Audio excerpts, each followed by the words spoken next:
ನಮಸ್ಕಾರ. ಇವತ್ತಿನ ಈ ವಿಡಿಯೋದಲ್ಲಿ ನಾನು ಅಪಕೃತ್ಯದ ಸಮಸ್ಯೆಗಳನ್ನು ಚರ್ಚೆ ಮಾಡಲಿದ್ದೇನೆ.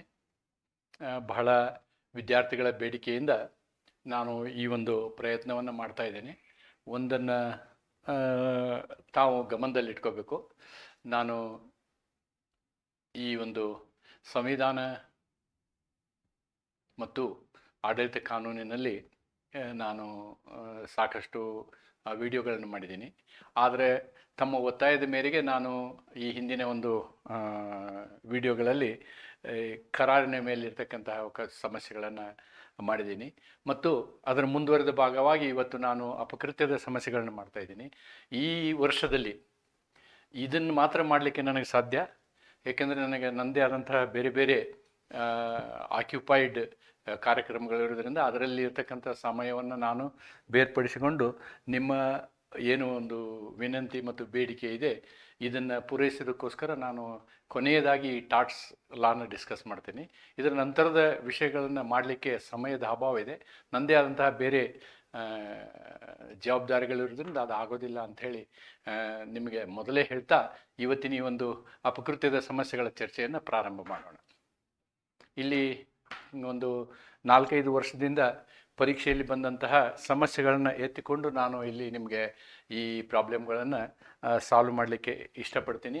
ಸಾಲ್ವ್ ಮಾಡುವಂತಹ ಸಂದರ್ಭ ನನಗೆ ಬಂದಂಗೆ ಅದರ ತತ್ವವನ್ನು ಕೂಡ ನಾನು ನಿಮಗೆಲ್ಲಿ ವಿವರಿಸುವ ಒಂದು ಪ್ರಯತ್ನವನ್ನು ಮಾಡ್ತೀನಿ. ಮೊದಲೇ ಗೊತ್ತಿರೋ ಹಾಗೆ ಒಂದನ್ನು ನೆನ್ಪಿಟ್ಕೋಬೇಕು, ನೀವು ಈ ವಿಡಿಯೋ ಬಹಳ ದೊಡ್ಡದಾಗ್ಬೋದು, ಆದರೆ ವಿವರವಾಗಿ ನಾನು ಆ ಒಂದು ಕಾನ್ಸೆಪ್ಟ್ಗಳನ್ನು ಅಂದರೆ ಅದು ಪರಿಕಲ್ಪನೆಗಳನ್ನು ನಿಮಗೆ ಹೇಳಲಿಕ್ಕೆ ಪ್ರಯತ್ನ ಮಾಡ್ತೀನಿ. ಮತ್ತೊಂದು ಸಲಹೆ ನನಗಿದ್ದದ್ದು ಹೆಚ್ಚು ಕನ್ನಡದಲ್ಲಿ ಹೇಳಿ ಸರ್ ಅಂಥೇಳಿ, ಆ ಪ್ರಯತ್ನವನ್ನು ಮಾಡ್ತೀನಿ. ಇಲ್ಲಿ ಕನ್ನಡ ಅಷ್ಟೇ ಅಲ್ಲ, ನನ್ನ ಒತ್ತಾಯ ನಿಮ್ಮ ಮೇಲಿರೋದು ಕನ್ನಡದ ಜೊತೆಗೆ ನೀವು ಇಂಗ್ಲೀಷನ್ನು ಕಲಿಬೇಕು. ಅದು ಬಹಳ ಮುಖ್ಯ. ಇಂಗ್ಲೀಷ್ ಇಲ್ಲದೆ ನಾವು ಕಾನೂನಿನ ಒಂದು ಏನು ಜಾಗ ಇದೆಯಲ್ಲ ಆ ಜಾಗದಲ್ಲಿ ನಾವು ಏನು ಒಂದು ಸುಖಕರವಾದಂತಹ ಜಾಗವನ್ನು ಪಡ್ಕೊಳ್ಳೋಕ್ಕಾಗಲ್ಲ. If you want to be comfortable in the space of law, both English as well as the local language, you should be perfect ಅನ್ನೋದನ್ನು ಮನಸ್ಸಲ್ಲಿ ಇಟ್ಕೊಳ್ಳಿ. ಬರೀ ಕನ್ನಡಕ್ಕೆ ಅಂಟಿಕೊಳ್ಬೇಡಿ. ನಿಮ್ಮ ಇಂಗ್ಲೀಷು ಕೂಡ ಅವಶ್ಯಕ ಅನ್ನೋದು ನಿಮ್ಮ ಮನಸ್ಸಲ್ಲಿ ಇರಲಿ. ಆದರೂ ಇವತ್ತಿನ ದಿವಸ ನಾನು ಹೆಚ್ಚು ಕನ್ನಡ ಪ್ರಯೋಗ ಮಾಡ್ತೀನಿ ಅಂತ ಹೇಳ್ತಾ ಇಲ್ಲಿ ಮೊದಲನೇ ಸಮಸ್ಯೆಯನ್ನು ತಗೊಳ್ಳೋಣ. A child of 7 years ate some attractive berries from a tree in a municipal park. I am underlining the word park here. The berries were poisonous. The child died. Can the municipality be made liable? ನೋಡಿ, ಇಲ್ಲಿ ಇದೊಂದು ಸರ್ಕಾರಕ್ಕೆ ಸಂಬಂಧಪಟ್ಟಿರುವಂತಹ ಒಂದು ಸಮಸ್ಯೆ. ಸರ್ಕಾರ ಅಂದ್ಕೂಡ್ಲೇ ನೆನ್ಪಿಟ್ಕೊಳ್ಳಿ, ಸರ್ಕಾರ article 12 ಅಷ್ಟೇ ಸ್ಟೇಟ್ ಅಲ್ಲ, ಅದು ಆರ್ಟಿಕಲ್ 300 ತನ್ನದೇ ಆದಂತಹ ಒಂದು ಸ್ಥಾನವನ್ನು ಇಟ್ಕೊಂಡಿದೆ. ಆರ್ಟಿಕಲ್ 300 ಅದು ಏನು ಸ್ಥಾನವನ್ನು ಇಟ್ಕೊಂಡಿದೆ ಅಂತಂದರೆ, ತಾನೂ ಒಬ್ಬ ನ್ಯಾಯಿಕ ವ್ಯಕ್ತಿಯಂತೆ. We can sue the government and government can sue us. It works like a legal person ಅನ್ನೋದನ್ನು ನೆನ್ಪಿಟ್ಕೊಳ್ಳಿ. When it works like a person, then that person is also vicariously liable. ಈಗ ವೈಕಾರಿಯಸ್ಲಿ ಲಯಬಲ್ ಅನ್ನುವಂಥದ್ದು ಏನು ಅನ್ನೋದು ನಮಗೆ ಪ್ರಶ್ನೆ ಬರ್ತದೆ. ವೈಕಾರಿಯಸ್ liable ಅಂದರೆ ಇಷ್ಟೇ, ಯಾವ ಒಬ್ಬ ವ್ಯಕ್ತಿ ತಾನು ತನ್ನ ಕೆಲಸವನ್ನು ಇನ್ನೊಬ್ಬರಿಂದ ಮಾಡಿಸ್ತಾನೋ, ಇನ್ನೊಬ್ಬರು ಮಾಡುವ ಸಂದರ್ಭದಲ್ಲಿ ಇನ್ನೊಬ್ಬರು ಮಾಡಿದ ಅಪಕೃತ್ಯಕ್ಕೆ ಆ ಮಾಡಿಸುವಂತಹ ವ್ಯಕ್ತಿ ಹೊಣೆಗಾರನಾಗ್ತಾನೆ. ಈ ಒಂದು ಸಂದರ್ಭದಲ್ಲಿ ಏನಾಗಿದೆ ಅಂತಂದರೆ, ಇಲ್ಲಿ ಪಾರ್ಕಿಗೆ ಸಂಬಂಧಪಟ್ಟಂತಹ ಕೆಲಸವನ್ನು ಯಾರೋ ಮಾಡಿದ್ದಾರೆ, ಅವರು ಮಾಡಿದಂತಹ ತಪ್ಪಿಗೆ ಯಾರು ಹೊಣೆಗಾರರಾಗಬೇಕು? ಸರ್ಕಾರ ಹೊಣೆಗಾರ ಆಗಬೇಕು. ನೆನ್ಪಿಟ್ಕೊಳ್ಳಿ, according to article 300 the government is also tortiously liable ಅಂತಕ್ಕಂಥದ್ದು ಒಂದು ತತ್ವ ಇದೆ. ಅದನ್ನು ಕೂಡ ನಾವು ನಿಮ್ಮ ಕಾನ್ಸ್ಟಿಟ್ಯೂಷನ್ 2ನಲ್ಲಿ ಓದ್ತೀವಿ ನಾವು. ಇಲ್ಲಿ ನೆಗ್ಲಿಜೆನ್ಸ್ ಈಸ್ ದಿ ಕಾನ್ಸೆಪ್ಟ್. ಒಬ್ಬ ವ್ಯಕ್ತಿ ನೋಡಿ, ಪಾರ್ಕ್ ಅಂದಾಗ ಪಬ್ಲಿಕ್ ಜನ ಬರ್ತಾರೆ ಅಲ್ಲಿ ಅಂತಂದರೆ, ಸಾರ್ವಜನಿಕ ಪ್ರದೇಶದಲ್ಲಿ ಸರಿಯಾದಂತಹ ಕಾಳಜಿಯನ್ನು ತೆಗೆದುಕೊಳ್ಬೇಕು. ಅಲ್ಲಿ ನಿರ್ಲಕ್ಷ್ಯಕ್ಕೆ ಅವಕಾಶವಿಲ್ಲ. ಇಲ್ಲಿ public servants are accountable for public actions ಅಂತ ಹೇಳ್ತಾರೆ. ಅಡ್ಮಿನಿಸ್ಟ್ರೇಟಿವ್ ಲಾನಲ್ಲಿ ಹೇಳ್ತೀವಿ ನಾವು, ಆಡಳಿತ ಕಾನೂನಿನಲ್ಲಿ. ಯಾವುದೇ ಒಬ್ಬ ಸಾರ್ವಜನಿಕ ಸೇವಕರು ಸಾರ್ವಜನಿಕವಾಗಿ ಜವಾಬ್ದಾರರಾಗಿರ್ತಾರೆ. ಇಲ್ಲಿ ಒಂದು ಪಾರ್ಕ್ ಮಾಡ್ತೀರಿ ಅಂತಂದರೆ ಮಾಡಿದಂತಹ ಪಾರ್ಕು ಜನರ ಮನರಂಜನೆಗೆ ಇರಬೇಕೆ ಹೊರತು ಜನರ ಮರಣಕ್ಕಲ್ಲ ಅನ್ನೋದನ್ನು ನಾವು ನೆನಪಿಟ್ಕೋಬೇಕು. ಆದ್ದರಿಂದ ಇಲ್ಲಿ ಸರ್ಕಾರ ಬಾಧ್ಯತೆಯನ್ನು ಹೊರಬೇಕಾಗ್ತದೆ. Government has to be liable. ಇದಕ್ಕೆ ಉತ್ತರ. Park is having public access and hence negligence on the part of the municipality amounts to vicarious liability. Government is not immune from vicarious liability. ಇಲ್ಲಿ ನೀವು ಎರಡು ಕೇಸ್ಗಳನ್ನು ನಾನು ಇಲ್ಲಿ ನಿಮ್ಗೆ ನೆನಪು ಮಾಡ್ತೀನಿ. ಒಂದು ವಿದ್ಯಾವರ್ತಿ ವರ್ಸಸ್ ಸ್ಟೇಟ್ ಆಫ್ ರಾಜಸ್ಥಾನ್, ಇನ್ನೊಂದು ಕಸ್ತೂರಿಲಾಲ್ ವರ್ಸಸ್ ಸ್ಟೇಟ್ ಆಫ್ JNK ಅಂತಕ್ಕಂಥದ್ದು. ಯಾವಾಗ ನಿರ್ಲಕ್ಷ್ಯದಿಂದ ಕೆಲಸ ಮಾಡ್ತಾರೋ ಆವಾಗ ಸರ್ಕಾರ ಹೊಣೆಗಾರಿಕೆಯನ್ನು ಹೊರಬೇಕಾಗುತ್ತೆ. ಇಲ್ಲಿ ವಿದ್ಯಾವತಿ ಪ್ರಕರಣದಲ್ಲಿ ಒಂದು ಏನಾಗುತ್ತೆ ಅಂದರೆ, ಸರ್ಕಾರಿಯ ಒಂದು ಜೀಪನ್ನು ಗ್ಯಾರೇಜಿನಿಂದ ಸರ್ಕಾರದ ಕಚೇರಿಗೆ ತರುವಂತಹ ಸಂದರ್ಭದಲ್ಲಿ ಆ ವ್ಯಕ್ತಿಯು ರ್ಯಾಶ್ ಡ್ರೈವ್ ಮಾಡಿದ್ದರಿಂದ ಅಲ್ಲಿ ಏನಾಗುತ್ತೆ ಅಂದರೆ, ಒಬ್ಬ ವ್ಯಕ್ತಿಗೆ ಅದು ತಾಗಿ ಆ ವ್ಯಕ್ತಿ ಮರಣ ಹೊಂದ್ತಾನೆ. ಆ ವ್ಯಕ್ತಿ ಮರಣ ಹೊಂದಿದ ನಂತರ ಅವನ ಪತ್ನಿ, ಧರ್ಮಪತ್ನಿ ಈ ಕೇಸನ್ನು ಹಾಕ್ತಾರೆ ಸರ್ಕಾರದ ಮೇಲೆ. ಆವಾಗ ಸರ್ಕಾರ ಹೇಳುತ್ತೆ, ನನಗೆ ಸಾವರಿನ್ ಇಮ್ಯುನಿಟಿ ಇದೆ, ಅದು ಇದೆ. ಒಂದು ನೆನ್ಪಿಟ್ಕೊಳ್ಳಿ, ಸಾವರಿನ್ ಇಮ್ಯುನಿಟಿ ಇತ್ತು. ಆದರೆ ಭಾರತದ ಸಂವಿಧಾನ ಬಂದ ಮೇಲೆ ಅಥವಾ ಬ್ರಿಟನ್ನಲ್ಲಿ ದಿ ಕ್ರೌನ್ಸ್ ಪ್ರೊಸೀಡಿಂಗ್ ಆ್ಯಕ್ಟ್ಸ್ 1947 ಮಾಡಿದ ನಂತರ, 1946 ಅಂದ್ಕೊಳ್ತೀನಿ, ಮಾಡಿದ ನಂತರ ಅಲ್ಲಿ ಕಿಂಗ್ ಕೂಡ ಲಯಬಲ್. ಹೆಂಗೆ ಆರ್ಟಿಕಲ್ 300 ಹೇಳುತ್ತೆ ಗೌರ್ಮೆಂಟ್ ಈಸ್ ಲಯಬಲ್ ಅಂತೆ, ಅಲ್ಲಿ king is crown is liable ಅಂತ ಹೇಳ್ತಾರೆ. ಆದ್ದರಿಂದ ಈ ಪ್ರಕರಣದಲ್ಲಿ ಅವನು ತೀರಿ ಹೋದಂತಹ ವ್ಯಕ್ತಿ ಹೆಂಡತಿಗೆ ಪರಿಹಾರವನ್ನು ಇಲ್ಲಿ ಘೋಷಣೆ ಮಾಡಲಾಗ್ತದೆ. ಈ ಪ್ರಕರಣವನ್ನು ನೀವು ಇಲ್ಲಿ ಬರಿಬೋದು. Vidyavati versus State of Rajasthan ಪ್ರಕರಣವನ್ನು ನೆನಪಿಸಿಕೊಂಡು ಹಾಗಿದ್ರೆ ಸಮಸ್ಯೆಗೆ ಉತ್ತರಿಸುವುದು ಹೇಗೆ? ಈ ಪ್ರಕರಣದಲ್ಲಿ ಮುನ್ಸಿಪಾಲ್ಟಿ ಒಂದು ಸಾರ್ವಜನಿಕ ಸ್ಥಳವಾಗಿದೆ. ಆದ್ದರಿಂದ ಸಾರ್ವಜನಿಕ ಸ್ಥಳದಲ್ಲಿ ಸರಿಯಾದ ಕಾಳಜಿಯನ್ನು ವಹಿಸುವುದು ಸರ್ಕಾರದ ಜವಾಬ್ದಾರಿಯಾಗಿರುತ್ತದೆ. ಇಲ್ಲಿ ಆ ರೀತಿಯಾದಂತಹ ಒಂದು ಗಿಡವನ್ನು ಬೆಳೆಸಿರುವುದರಿಂದ ಬೆಳೆಸಲೇಬಾರ್ದಿತ್ತು. ಬೆಳೆಸಿದ ಮೇಲೆ ಆ ಗಿಡದ ಹತ್ತಿರ ಮಕ್ಕಳು ಹೋಗದಂತೆ ನೋಡಿಕೊಳ್ಳುವುದು ಸರ್ಕಾರದ ಜವಾಬ್ದಾರಿಯಾಗಿರುತ್ತದೆ. ಆದರೆ ಮಕ್ಕಳಿಗೆ ಆ ಹಣ್ಣುಗಳು ಸಿಗುವುದನ್ನು ನಾವು ನೋಡಿದರೆ ಇದು ನಿರ್ಲಕ್ಷ್ಯವನ್ನು ಇದರಲ್ಲಿ ನಿರ್ಲಕ್ಷ್ಯವು ಎದ್ದು ಕಾಣುತ್ತದೆ. ಸರ್ಕಾರದ ನಿರ್ಲಕ್ಷ್ಯವು ಇದರಲ್ಲಿ ಇರುವುದರಿಂದ ಸರ್ಕಾರವೂ ಕೂಡ ವೈಕಾರಿಯಸ್ ಲಯಬಿಲಿಟಿಯಿಂದ ಮುಕ್ತವಾಗಿಲ್ಲ. ಸರ್ಕಾರವೂ ಕೂಡ ವೈಕಾರಿಯಸ್ ಲಯಬಿಲಿಟಿಯಿಂದ ಮುಕ್ತವಾಗಿಲ್ಲ ಅನ್ನುವುದನ್ನು ನಾವು ಗಮನಿಸಬೇಕು. ಆದ್ದರಿಂದ ಇಂತಹದೇ ಒಂದು ಪ್ರಕರಣವನ್ನು ಹೇಳುವುದಾದರೆ, Vidyavati versus State of Rajasthan ಪ್ರಕರಣದಲ್ಲಿ ಈ ಸರ್ಕಾರವು ನ್ಯಾಯಾಲಯವು ವೈಕಾರಿಯಸ್ ಲಯಬಿಲಿಟಿಯ ತತ್ವದ ಆಧಾರದ ಮೇಲೆ ವಿದ್ಯಾವತಿಯವರಿಗೆ ಪರಿಹಾರವನ್ನು ಘೋಷಿಸುತ್ತದೆ. ಈ ಪ್ರಕರಣದಲ್ಲಿ ಒಬ್ಬ ಡ್ರೈವರ್ನು ಸರ್ಕಾರಿ ಜೀಪನ್ನು ಗ್ಯಾರೇಜಿನಿಂದ ಆಫೀಸಿಗೆ ತರುವ ಸಂದರ್ಭದಲ್ಲಿ ತನ್ನ ನಿರ್ಲಕ್ಷ್ಯದಿಂದ ಡ್ರೈವ್ ಮಾಡಿದ ಕಾರಣಕ್ಕಾಗಿ ವ್ಯಕ್ತಿಯು ಸತ್ತು ಹೋಗಿರುತ್ತಾನೆ. ಅವನ ಹೆಂಡತಿಯು ಈ ಒಂದು ಪರಿಹಾರಕ್ಕಾಗಿ ಪ್ರಕರಣವನ್ನು ದಾವೆಯನ್ನು ಮಾಡಿದಾಗ ಸರ್ವೋಚ್ಚ ನ್ಯಾಯಾಲಯವು ಅವಳಿಗೆ ಸೂಕ್ತ ಪರಿಹಾರವನ್ನು ಸರ್ಕಾರವು ಕೊಡಲು ಬಾಧ್ಯವಾಗಿರುತ್ತದೆ ಅನ್ನುವುದನ್ನು ಹೇಳುತ್ತಾರೆ. ಇಷ್ಟು ಸಾಕು. ಕಸ್ತೂರಿಲಾಲ್ ಪ್ರಕರಣ ಇನ್ನೊಂದು ಪ್ರಕರಣ. ಅವನು MLA. ಆ್ಯಕ್ಚುಲಿ ಇದನ್ನು ದುರುದ್ದೇಶಕ್ಕೆ ಬರಿಬೋದು, ಆ್ಯಕ್ಚುಲಿ ಮಲಾಯ್ಸಿಗೆ ಬರಿಬೋದು ಅನಿಸುತ್ತೆ ನನಗೆ. ಇಲ್ಲಿಯೂ ಕೂಡ ಅಲ್ಲಿ ಈ ಪ್ರಕರಣವನ್ನು ಬರಿಬೇಡಿ, ಇಲ್ಲಿ ಈ ಪ್ರಕರಣ ಸರಿ ಆಗೋದಿಲ್ಲ. ಮಲಾಯ್ಸ್ ಸಂದರ್ಭ ಬಂದಾಗ ನಾನು ಈ ಪ್ರಕರಣ ಹೇಳ್ತೀನಿ. You write Vidyavati case only. This is our analysis of our first case law. Then second case law we will see. We are seeing the case law number 2. ಏನಿದೆ ನೋಡೋಣ. A driver of the defendant's omnibus had printed instructions not to race with or obstruct other omnibuses. In disobedience to this order, he obstructed the plaintiff's omnibus and caused collision which damaged it. What is the liability decide? What is the liability decide? ಇದು ಕೂಡ ವೈಕಾರಿಯಸ್ ಲಯಬಿಲಿಟಿಯ ಒಂದು ಪ್ರಕರಣ. ಈ ಪ್ರಕರಣ ನೋಡಿ, ಇಲ್ಲಿ ಏನಾಗುತ್ತೆ ಅಂತಂದರೆ, ಡ್ರೈವರ್ಗೆ ಇನ್ಸ್ಟ್ರಕ್ಷನ್ನು ಕೊಟ್ಟಿರ್ತಾರೆ, ಕ್ಲಿಯರ್ ಇನ್ಸ್ಟ್ರಕ್ಷನ್ನು. ನೋಡಪ್ಪ, ಓವರ್ಟೇಕ್ ಮಾಡಬೇಡ. ಈಗ ಬೆಂಗಳೂರಲ್ಲಿ ನೀವು ಸ್ಕೂಲ್ ಬಸ್ ನೋಡಿದರೆ ಅದರಲ್ಲಿ ಬರೆದಿರ್ತಾರೆ, if the driver is rashly driving contact following number ಅಂತ ಒಂದು ನಂಬರ್ ಹಾಕಿರ್ತಾರೆ. ಆದರೂ ನಾವು ನೋಡ್ತೀವಿ ಅವ್ರು ರ್ಯಾಶೇ ಡ್ರೈವ್ ಮಾಡೋದು, ನೆನ್ಪಿಟ್ಕೊಳ್ಳಿ. ಆದ್ದರಿಂದ ಅಲ್ಲಿ ಏನಾದರೂ ಸಮಸ್ಯೆ ಆದರೆ ಸ್ಕೂಲೇ ಜವಾಬ್ದಾರಿ ಆಗುತ್ತೆ ಹೊರತು ಡ್ರೈವರ್ ಜವಾಬ್ದಾರಿ ಆಗೋದಿಲ್ಲ. In spite of instructions to the driver not to do risky overtakes, the owner is liable. The owner is liable. As the act of driver was to get profit to the owner. Get profit to the owner.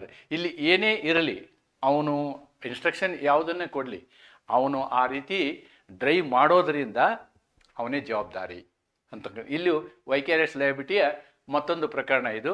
ಇಲ್ಲಿ ಒಂದು case ಲಾನ ನಾನು refer ಮಾಡಿದ್ದೀನಿ. ಇಲ್ಲಿ ಏನು, Limpus versus London General Omnibus Company, exactly ಇದೇ ಥರದ case. Is a significant English tort law decision particularly regarding vicarious liability. ಇಲ್ಲಿಯೂ ಕೂಡ ಅವನು ಬಸ್ಸನ್ನು ಈ ರೀತಿಯಾಗಿ ಓವರ್ಟೇಕ್ ಮಾಡುವಂಥ ಸಂದರ್ಭದಲ್ಲಿ ಆಕ್ಸಿಡೆಂಟ್ ಆಗುತ್ತೆ. ಆದಂತಹ ಸಂದರ್ಭದಲ್ಲಿ ಅವರು ಡ್ರೈವರ್ನ ತಪ್ಪು ಅಂತ ಹೇಳಿದ್ರು ಕೂಡ ಇಲ್ಲಿ ವೈಕಾರಿಯಸ್ ಲಯಬಿಲಿಟಿ ತತ್ವವನ್ನು ಅನುಸರಿಸಿ ಇಲ್ಲಿ ಈ ವ್ಯಕ್ತಿಯೇ ಏನು, ಆ ಸಂಸ್ಥೆಯೇ ಅಥವಾ ಕಂಪನಿಯೇ ಜವಾಬ್ದಾರಿ ಅಂತಕ್ಕಂಥದ್ದನ್ನು ಇದರಲ್ಲಿ ಹೇಳ್ತಾರೆ. ಇನ್ನೂ ಒಂದು ವೈಕಾರಿಯಸ್ ಲಯಬಿಲಿಟಿಯ ಮತ್ತೊಂದು ಪ್ರಕರಣ ಏನಿದೆ ನೋಡೋಣ. X entrusted his car to a driver for flying a taxi. Driver let it to the cleaner for driving a test. Cleaner caused an accident and injured. ನೋಡಿ, ಇಲ್ಲಿ ಓನರ್ ಲಯಬಲ್ ಆಗೋದಿಲ್ಲ. ಈಗ ನಾನು ನಿಮಗೆ ವೈಕಾರಿಯಸ್ ಲಯಬಿಲಿಟಿಯ ತತ್ವವನ್ನು ಹೇಳ್ತೀನಿ. What is ವೈಕಾರಿಯಸ್ liability? ಒಬ್ಬ ಸೇವಕ ತನ್ನ ಮಾಸ್ಟರ್ನಿಗಾಗಿ ಮಾಡುವಂತಹ ಕೆಲಸದಲ್ಲಿ ಅಪಕೃತ್ಯವಾದರೆ ಆವಾಗ ಮಾಸ್ಟರ್ ಲಯಬಲ್ ಆಗ್ತಾನೆ, ಮಾಲೀಕ ಲಯಬಲ್ ಆಗ್ತಾನೆ. ಆದರೆ ಒಬ್ಬ ಸೇವಕ ಮಾಸ್ಟರ್ ಹೇಳಿದಂತಹ ಕೆಲಸ ಬಿಟ್ಟು ಬೇರೆ ಏನಾದ್ರು ಮಾಡ್ತಾ ಇದ್ದರೆ ಆವಾಗ ಮಾಲೀಕ ಲಯಬಲ್ ಆಗೋದಿಲ್ಲ, ಮಾಸ್ಟರ್ ಲಯಬಲ್ ಆಗೋದಿಲ್ಲ, ಮಾಸ್ಟರ್ ಜವಾಬ್ದಾರಿ ಆಗೋದಿಲ್ಲ ಅಂತಕ್ಕಂಥದ್ದಕ್ಕೆ ಇದು ಒಂದು ಉದಾಹರಣೆ. ಅದಕ್ಕೆ ಕೇಸ್ ಓದಬೇಕಾದ್ರೆ ಕೇರ್ಫುಲ್ ಆಗಿ ಓದ್ಬೇಕು ನೀವು. Here X entrusted his car to a driver for flying as a taxi. Driver lent it to the cleaner for driving test. Cleaner caused accident and injured Z. Is X liable to Z? ನೋಡಿ, ಇಲ್ಲಿ X Zಗೆ ಲಯಬಲ್ನೇ. Okay, injured Z. X Zಗೆ liable ಆಗೋದಿಲ್ಲ. ಇಲ್ಲಿ X ಅಂದರೆ owner. Z ಅಂದರೆ accident ಆದವನು, injured. Z is injured. Actually cleaner is liable. Who is liable? Cleaner is liable to the injured ಈ ಪ್ರಕರಣದಲ್ಲಿ. ರೈಟ್, ಈಗ ಪ್ರಕರಣವನ್ನು ನೋಡೋಣ. The servants start should be during the course of doing master's duty. ಹೇಳಿದ್ನಲ್ಲ ನಾನು, ಆ ಮಾಲೀಕನ ಕೆಲಸ ಮಾಡಬೇಕಾದ್ರೆ ಏನಾದರೂ ತಪ್ಪು ಮಾಡಿದ್ರೆ ಮಾತ್ರ ಮಾಲೀಕ ಜವಾಬ್ದಾರಿ ಆಗ್ತಾನೆ, ಇಲ್ಲಾಂದರೆ ಆಗೋದಿಲ್ಲ ಅಂತ ಒಂದು ಪ್ರಕರಣ ನೋಡೋಣ. ಅಲ್ಲಿ Nalini Ranjan Sen Gupta versus corporation of Calcutta. ಈ ಪ್ರಕರಣವನ್ನು ನೀವು ಇದಕ್ಕೆ ರೆಫರೆನ್ಸ್ ಆಗಿ ಬರೀಬೋದು. ಥಿಯರಿ ಬರಿಬೇಕು ನೀವು. ಪ್ರಾಬ್ಲಮನ್ನು ಮಾಡಬೇಕಾದ್ರೆ ಪ್ರಾಬ್ಲಮ್ ಓದಿದ ತಕ್ಷಣ ಪ್ರಾಬ್ಲಮ್ಗೆ ಸಂಬಂಧಪಟ್ಟಂಥ ತತ್ವ, ಆ ತತ್ವದಲ್ಲಿರ್ತಕ್ಕಂತಹ ಕಂಡೀಷನ್ಸ್ ಏನಿರ್ತವೆ ಅವುಗಳನ್ನು ಎಕ್ಸ್ಪ್ಲೇನ್ ಮಾಡಬೇಕು. ಎಕ್ಸ್ಪ್ಲೇನ್ ಮಾಡಿ ಕೇಸಿನ ಚರ್ಚೆ ಮಾಡಬೇಕು. ಈ ಪ್ರಕರಣದಲ್ಲಿ ಈ ಏನು ಯಾರು ಓನರ್ ಯಾರಿದ್ರು, ಮಾಲೀಕರು ಮತ್ತು ಈ ಕ್ಲೀನರ್ಗೂ ಇರ್ತಕ್ಕಂತಹ ಸಂಬಂಧ ಹೇಗಿದೆ ಅಂತಂದರೆ, ಮಾಲಕರು ಬಸ್ ಓಡಿಸೋಕ್ಕೆ ಡ್ರೈವರ್ಗೆ ಕೊಟ್ಟಿದ್ರೆ ಹೊರತು ಡ್ರೈವಿಂಗ್ ಟೆಸ್ಟ್ಗೆ ಕೊಟ್ಟಿರಲಿಲ್ಲ. ಅಂದರೆ ಕರ್ತವ್ಯದ ಹೊರಗಿನ ಸಂದರ್ಭ, ಅವರ ಕೃತ್ಯ ಕರ್ತವ್ಯದ ಹೊರಗೆ ಇರುವಂಥ ಸಂದರ್ಭದಲ್ಲಿ ಕೆಲಸ ಆಗಿದೆ ಅಂತಕ್ಕಂಥದ್ದನ್ನು ನಾವು ಎಕ್ಸ್ಪ್ಲೇನ್ ಮಾಡಿ. ಆದ್ದರಿಂದ ಇಲ್ಲಿ ಎಕ್ಸ್ನು ಜಡ್ಗೆ ಬಾಧ್ಯನಾಗುವುದಿಲ್ಲ. ಆದರೆ ಜಡ್ನು ಕ್ಲೀನರ್ ಮೇಲೆ ಕೇಸ್ ಹಾಕ್ಬೋದು, ಕ್ಲೀನರ್ ಬಾಧ್ಯಸ್ಥನಾಗ್ತಾನೆ ಅನ್ನೋದನ್ನು ನಾವು ಕ್ಲಿಯರ್ ಆಗಿ ಹೇಳಿ ಎಕ್ಸಾಂಪಲ್ನ ಇದನ್ನು ಕೊಡಬೇಕು. The defendant's statement that the cleaner was employed only to clean the car and had been forbidden to drive it. ಅವನಿಗೆ ಓಡಿಸೋದಕ್ಕೆ ಕೊಟ್ಟಿರಲಿಲ್ಲ. Has been accepted. It is clear that the master is not liable merely on the ground that the cleaner was his servant, for the reason that driving the car was outside the scope of the cleaner. ನೋಡಿ, outside the scope of the cleaner. ಈ ಪ್ರಕರಣವನ್ನು ಬೇರೆ ರೀತಿಯಾಗಿ ನಿಮಗೆ ಸಮಸ್ಯೆ ಹಾಕ್ಕೊಟ್ಟಿರ್ತಾರೆ. Actually ಇದೇ ಸಮಸ್ಯೆ ಉದಾಹರಣೆ ಅದು ಅಂತಕ್ಕಂಥದ್ದನ್ನು ನೆನ್ಪಿಟ್ಕೊಳ್ಳಿ. ಈ ನಳಿನಿ ರಂಜನ್ ಸೇನ್ ಗುಪ್ತಾ ಅಂತಕ್ಕಂಥ ಕೇಸನ್ನು ನೀವು ಸೈಟೇಷನ್ ಮಾಡಿ ಈ ಪರ್ಟಿಕ್ಯುಲರ್ ವೈಕಾರಿಯಸ್ ಲಯಬಿಲಿಟಿ ನೋಡಿ. ಈ ಎರಡು ಪ್ರಕರಣದಲ್ಲಿ, ಪ್ರಕರಣ ಒಂದು ಪ್ರಕರಣ 1ರಲ್ಲಿ ಮತ್ತು ಪ್ರಕರಣ 2ರಲ್ಲಿ ಲಯಬಿಲಿಟಿ ಇದೆ. ಪ್ರಕರಣ 1ರಲ್ಲಿಯೂ ಇದೆ, ಪ್ರಕರಣ 2ರಲ್ಲೂ ಲಯಬಿಲಿಟಿ ಇದೆ. ಆದರೆ ಪ್ರಕರಣ 3ರಲ್ಲಿ ಇದೆ, ಅದು ವೈಕಾರಿಯಸ್ liability condition.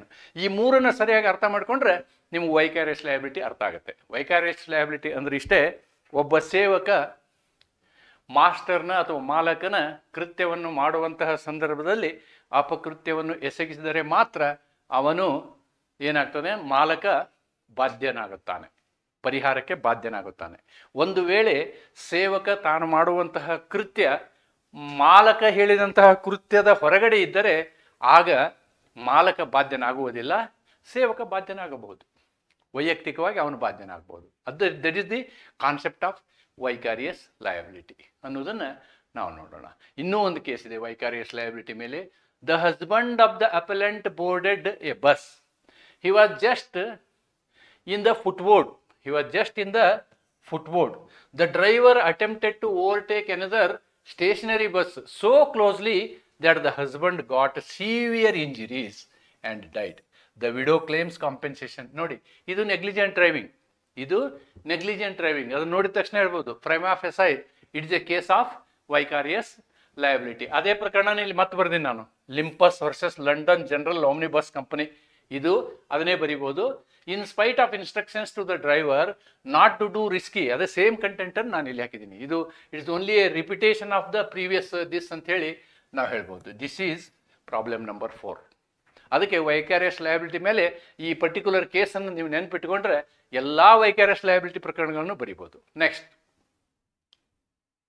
The plaintiff resided in a house next to a Roman Catholic chapel of which the dependent was a priest, and chapel bell was ringing very loud of all hours of the day and night. Decide.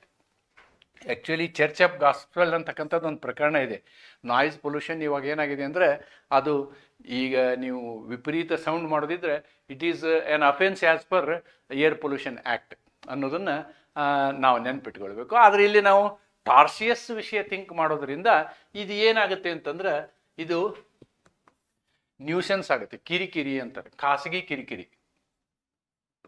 ಖಾಸಗಿ ಕಿರಿಕಿರಿ, ಕಿರಿಕಿರಿ, ಖಾಸಗಿ ಕಿರಿಕಿರಿ, ಖಾಸಗಿ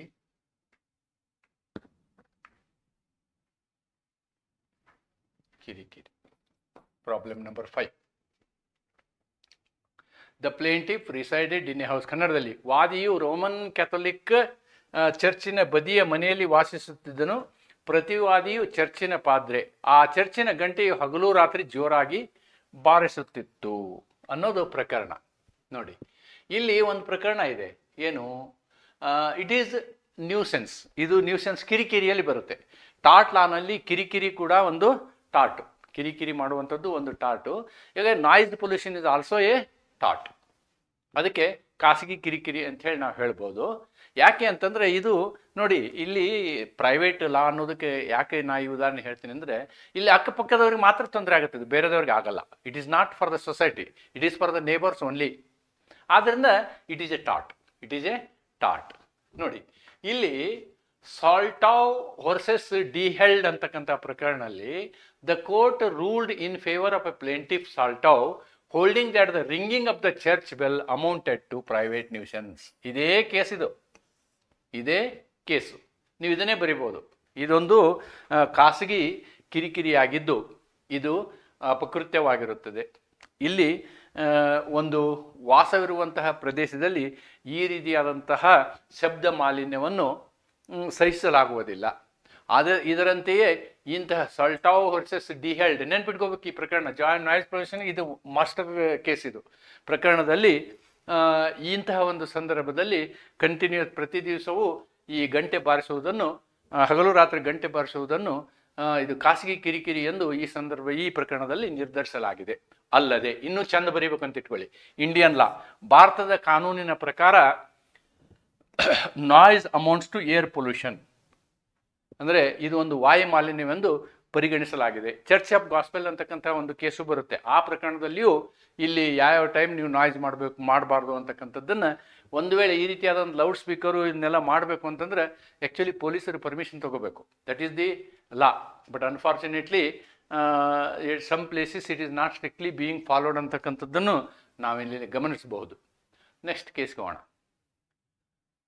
next case is about the same nuisance only. X is residing in the first floor of the building. X is residing in the first floor of the building. Residing in the first floor of the building. ಆಮೇಲೆ ಮಾತಾಡಿ, class ಮಾಡ್ತಾ ಇದ್ದೀನಿ. First floor of the building. Here X is residing. Y tends to start a floor mill on the ground floor. Floor mill. Floor mill on the ground floor of the building. This would cause nuisance to X. Definitely. Advise what action can be taken. Here the problem is little peculiar. Here the problem is little peculiar. You can write this same case here.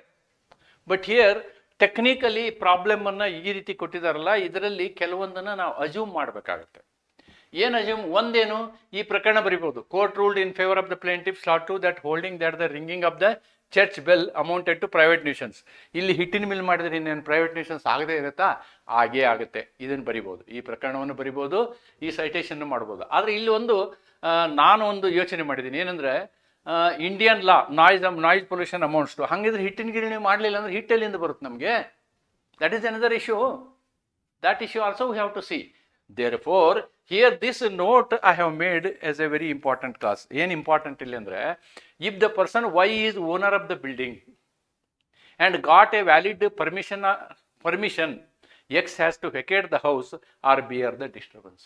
ನೋಡಿ ಇಲ್ಲೇನಾಗುತ್ತೆ ಅಂತಂದರೆ, ಅಕಸ್ಮಾತು ಆ ವ್ಯಕ್ತಿ ಬಿಲ್ಡಿಂಗಿನ owner ಆಗಿದ್ರೆ, ಇದರ ಮಾಲೀಕ ಆಗಿದ್ರೆ, ಮತ್ತು ಅವನು ಪರವಾನಿಗೆ ತಂದಿದ್ರೆ, ಕಾನೂನಾತ್ಮಕವಾಗಿ ಪರವಾನಿಗೆ ತಂದಿದ್ರೆ, ಆವಾಗ ಅವನು ಮಾಡ್ಬೋದು.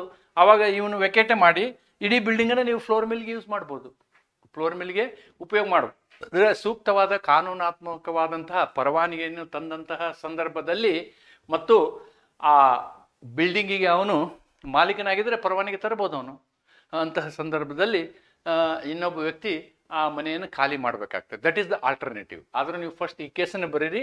ಹೆಚ್ಚು ಎಕ್ಸ್ಪ್ಲನೇಷನ್ ಕೊಡೋದಾದರೆ ಈ ರೀತಿಯಾಗಿ ನೀವು ಅದಕ್ಕೆ ಕೊಡ್ಬೋದು ಅಂತಕ್ಕಂಥದ್ದು ಇಲ್ಲಿ ನನ್ನ ಸಲಹೆ.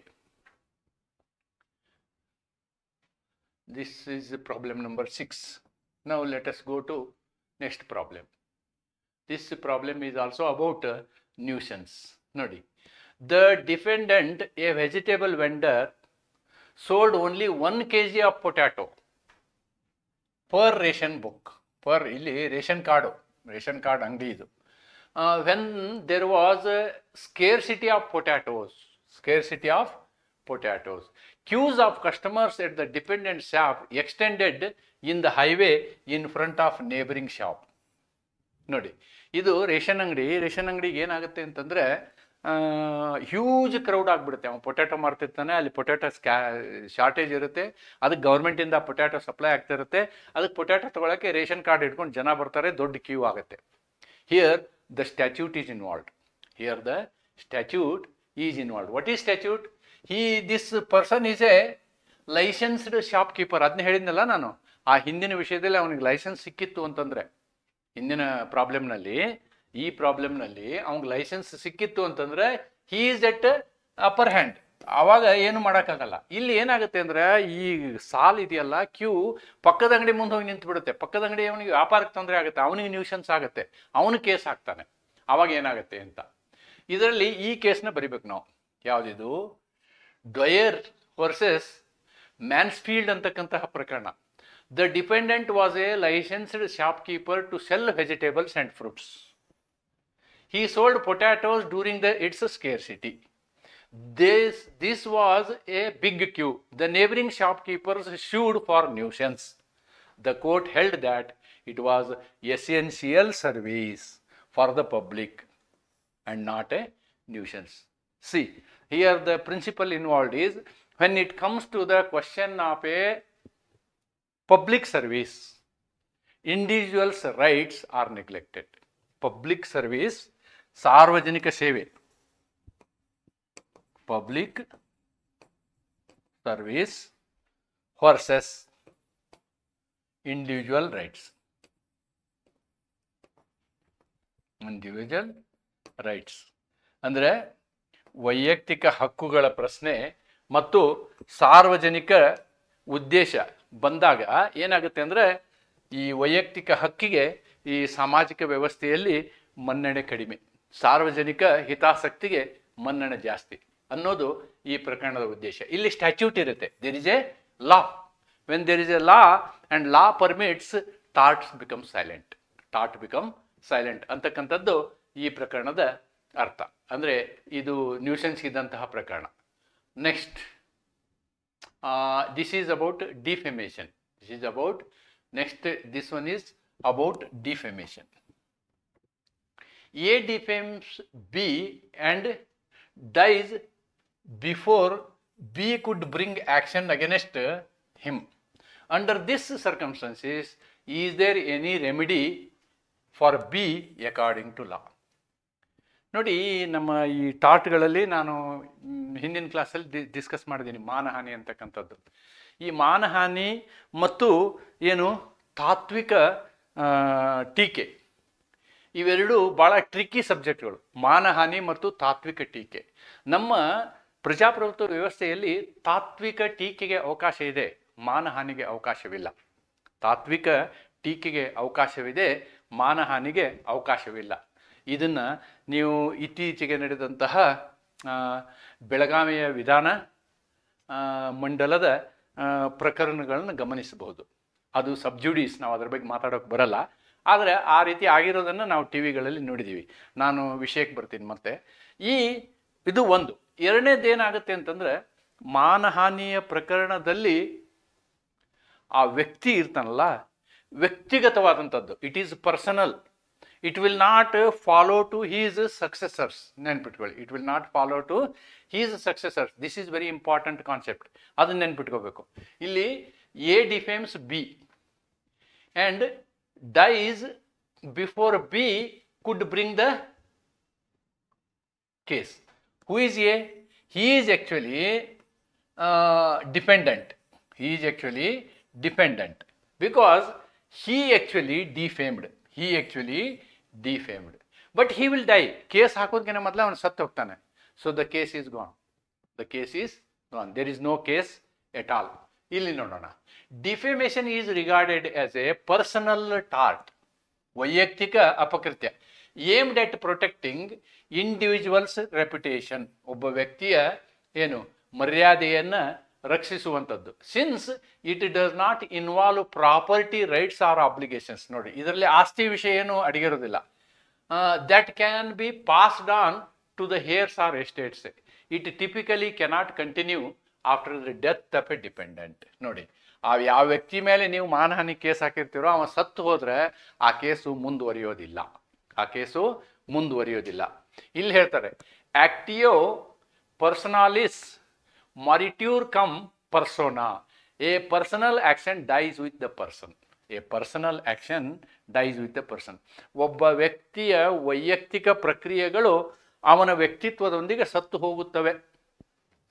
ಹೋಗುತ್ತವೆ. In most legal systems, action for defamation abate upon the death of the defendant as the cause of action is personal, does not survive. ನೋಡಿ, ಯಾವುದೇ ಒಂದು ಮಾನಹಾನಿ ಪ್ರಕರಣದಲ್ಲಿ ವ್ಯಕ್ತಿಯು ಸತ್ತು ಹೋದರೆ ಅವನಿಗೆ ಸಂಬಂಧಿಸಿದ ಅಂತಹ ಪ್ರಕರಣಗಳು ಅಂದಿನಿಂದ ಶೂನ್ಯವಾಗುತ್ತವೆ ಅಂತಕ್ಕಂಥದ್ದು ಇದರ ಅರ್ಥ. ಅಂತಹದೊಂದು ಪ್ರಕರಣ ಇಲ್ಲಿ R Rajagopal versus State of Tamil Nadu. In this case, Supreme Court of India recognised that the right to sue for the defamation is personal in nature. ನೋಡಿ, ಈ ಪ್ರಕರಣದಲ್ಲಿ ಕೇಸ್ ಹಾಕುವಂಥ ಮಾನಹಾನಿಯ ಪ್ರಕರಣದಲ್ಲಿ ಇರುವಂತಹ ದಾವೆಯು ವೈಯಕ್ತಿಕ ಏನು ದೃಷ್ಟಿಯನ್ನು ಹೊಂದಿರುತ್ತದೆ. And typically such suit cannot continue after the death of the defendant. ಅಲ್ಲಿ ಡಿಪೆಂಡೆಂಟು ಮೃತ್ಯು ಹೊಂದಿದ ನಂತರ ಅಂತಹ ಪ್ರಕರಣವನ್ನು ಮುಂದುವರಿಸಲು ಸಾಧ್ಯವಿಲ್ಲ. However the court held that the defamation action can survive against the estate of the deceased if defamatory act continues to affect the plaintiff's reputation posthumously. ನೋಡಿ, ಇದನ್ನೊಂದು ಸ್ವಲ್ಪ ಎಕ್ಸ್ಟೆಂಡ್ ಮಾಡಿದಿರಲಿ. ಏನು ಎಕ್ಸ್ಟೆಂಡ್ ಮಾಡಿದ್ರು ಭಾರತದ ಕಂಡೀಷನ್ನಲ್ಲಿ ಅಂದರೆ, ಅವನು ತೀರಿ ಹೋದ ನಂತರ ಅವನಿಗೆ ಆಸ್ತಿ ಇತ್ತು ಅಂತ ಇಟ್ಕೊಳ್ಳಿ ಒಂದು. ಎರಡನೇದು, ಅವನು ತೀರಿ ಹೋದ ನಂತರ ಈ ಒಂದು ಮಾನಹಾನಿ ಏನಾಗಿರ್ತಲ್ಲೋ ಅವನ ಏನು ಹೇಳ್ತೀನಿ ನೀವು, ಅಪಕೀರ್ತಿ ಏನಾಗಿರ್ತಲ್ಲ ಅದು ಇನ್ನೂ ಮುಂದುವರೆದ್ರೆ ಅವನು ಎಸ್ಟೇಟ್ ಮೇಲೆ ಬೇಕಾದ್ರೆ ನೀವು ಆ್ಯಕ್ಷನ್ ತಗೋಬೋದು ಅನ್ನೋದನ್ನು ಈ ಪ್ರಕರಣದಲ್ಲಿ ಹೇಳಿದ್ದಾರೆ. ಇದಕ್ಕೇನಂತಾರೆ ongoing publication of defamatory material ಅಂತ ಹೇಳ್ತಾರೆ. ಈ ಪ್ರಕರಣವನ್ನು ನೀವಿಲ್ಲಿ ಬರೆಯಬಹುದಾಗಿದೆ.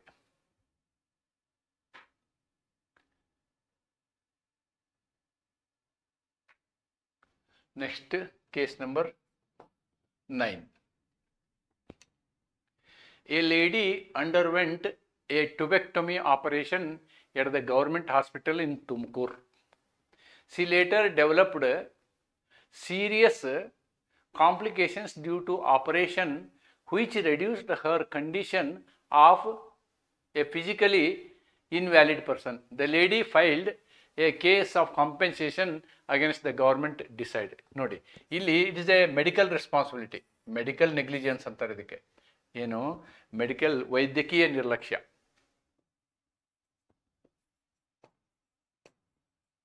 ವೈದ್ಯಕೀಯ ನಿರ್ಲಕ್ಷ್ಯ. ವೈದ್ಯಕೀಯ ನಿರ್ಲಕ್ಷ್ಯ. ಈ ಪ್ರಕರಣದಲ್ಲಿ ಏನಾಗುತ್ತೆ ನೋಡೋಣ. ಸ್ಟೇಟ್ ಅಗೇನ್ ಹೇಳಿದ್ನಲ್ಲ ನಾನು, article 300 vicarious liability, public servants accountable, negligence. Okay, park is having public access and hence negligence on the part of municipality. ಅದೇ ಪ್ರಕರಣ ಹೇಳಿದ್ನಲ್ಲ ನಾನು. ಆಮೇಲೆ ನೀವು ವಿದ್ಯಾವತಿ ಪ್ರಕರಣವನ್ನು ಬರಿಬೋದು. ಇಲ್ಲಿ ವಿದ್ಯಾವತಿ ಪ್ರಕರಣವನ್ನು ಬರಿಬೋದು. ಪಾರ್ಕ್ ಈಸ್ ಹ್ಯಾವಿಂಗ್ ಇದು ಬರಿಬೇಡಿ, ಇದು ಸುಮ್ಮನೆ ಕಟ್ ಆ್ಯಂಡ್ ಪೇಸ್ಟ್ ಆಗಿದೆ. This is not the explanation.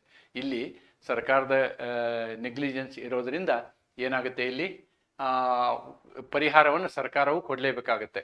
ಇದಕ್ಕೆ ನೀವು ಮೊನ್ನೆ ಉದಾಹರಣೆಗಳನ್ನು ನೋಡ್ಬೋದು. ನಮ್ಮ ಬಳ್ಳಾರಿಯಲ್ಲಿ ನಡೆದಂತಹ ಏನು ಪ್ರಕರಣ ಇದೆಯಲ್ಲ, ಈಗ ಹೆರಿಗೆ ಮಾಡುವಂತಹ ಸಂದರ್ಭದಲ್ಲಿ, ಹೆರಿಗೆ ನಂತರದಲ್ಲಿ ಸುಮಾರು ಹೆಣ್ಮಕ್ಳು ಮರಣ ಹೊಂದಿದಂತಹ ಅನೇಕ ಪ್ರಕರಣಗಳಿದ್ದಾವೆ.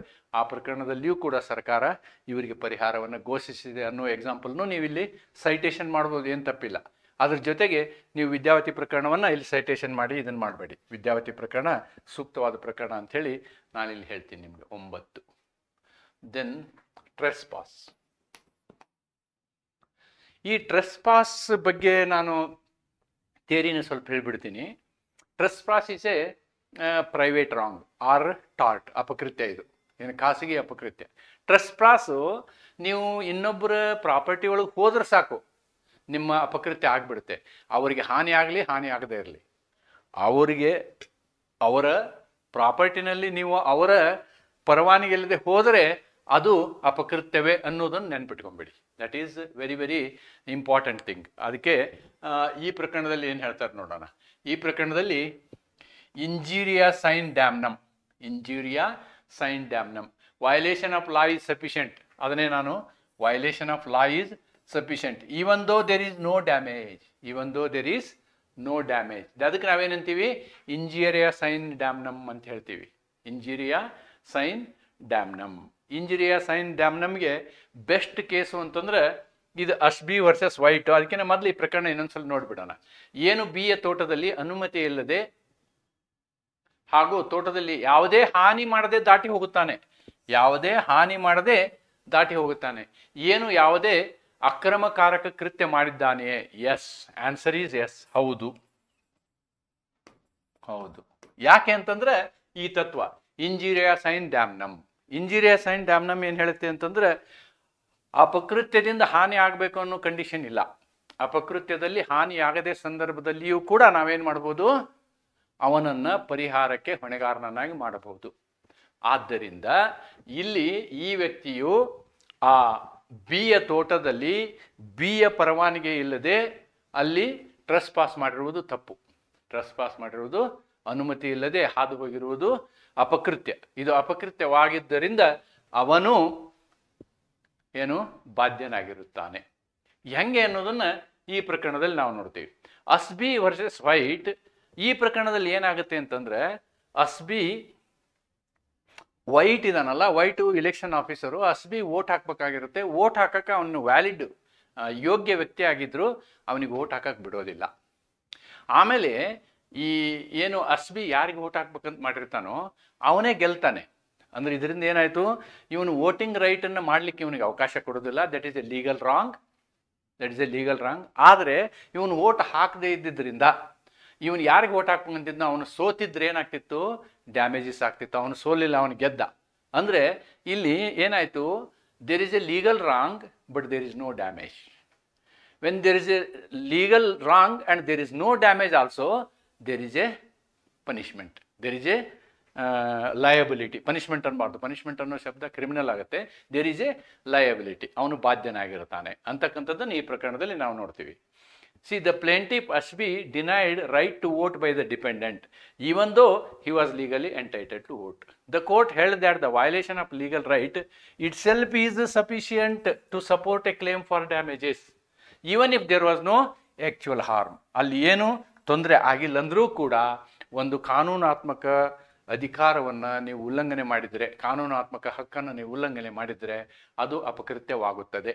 That is what is known as injuria sine damnum ಅನ್ನೋದನ್ನು ನೀವು ಅರ್ಥ ಮಾಡ್ಕೋಬೇಕು. This is problem number 10. Now another problem, same ಅದರ ಮೇಲೆ ಇರ್ತಕ್ಕಂಥ ಇನ್ನೊಂದು ಪ್ರಾಬ್ಲಮ್ ಇದು. The defendant, a returning officer, refused to register the vote of a plaintiff who was a qualified voter, though the candidate for whom the plaintiff wanted to vote wins. The plaintiff sues dependent for compensation. ನೋಡಿ, same ಪ್ರಕರಣ ಅದೇನೆ ಇದು. ಇಲ್ಲಿ ಇನ್ನೊಂದು ಕೇಸ್ನ ಇದು ಕೂಡ ಇಂಜುರಿಯಾ sine ಡ್ಯಾಮ್ನಮ್. ಇಲ್ಲಿ ಈ ಪ್ರಕರಣವನ್ನು ಎಕ್ಸ್ಪ್ಲೈನ್ ಮಾಡಿದೆ ನಾನು. MS Gill versus chief election commissioner. ಇನ್ನೊಂದು ಕೇಸ್ ಇದೆ ಇಲ್ಲಿ. A voter had is vote rejected by the returning officer claiming that the voter's name was missing from the voter list. The voter challenged this rejection, claiming that his name was validly registered and that the refusal to register his vote was a violation of his rights. Supreme Court ruled in favor of the voter. ನೋಡಿ, ಯಾವುದೇ ಕಾರಣಕ್ಕೂ ಅವನು ವೋಟರ್ನ ಇದು reject ಮಾಡಿರೋದು ತಪ್ಪು ಅಂಥೇಳಿ MS Gill ಪ್ರಕರಣವನ್ನು ನೀವು ಇಂಡಿಯನ್ ಕೇಸ್ನ ರೆಫರ್ ಮಾಡ್ಬೋದು. Then case number 11. ಏನು ಕೇಸ್ ಇದು? The plaintiff builds 16 shops on the boundaries of a building without obtaining necessary permission from the municipality. This is legal wrong. This amounts to legal wrong. This amounts to legal wrong. Legal wrong or tort. It is a tort. Then from the municipality official demolished the said building. Plaintiff claims compensation. ನೋಡಿ, ಇಲ್ಲಿ plaintiff compensation claim ಮಾಡ್ತಾರೆ. ಈ ಪ್ರಕರಣದಲ್ಲಿ ನನಗೆ relative ಪ್ರಕರಣಗಳನ್ನ ಜೋಡಿಸ್ಲಿಕ್ಕಾಗಲಿಲ್ಲ. ಈ legal wrong ಇರೋದ್ರಿಂದ statutory authority can demolish. Statutory authority can demolish.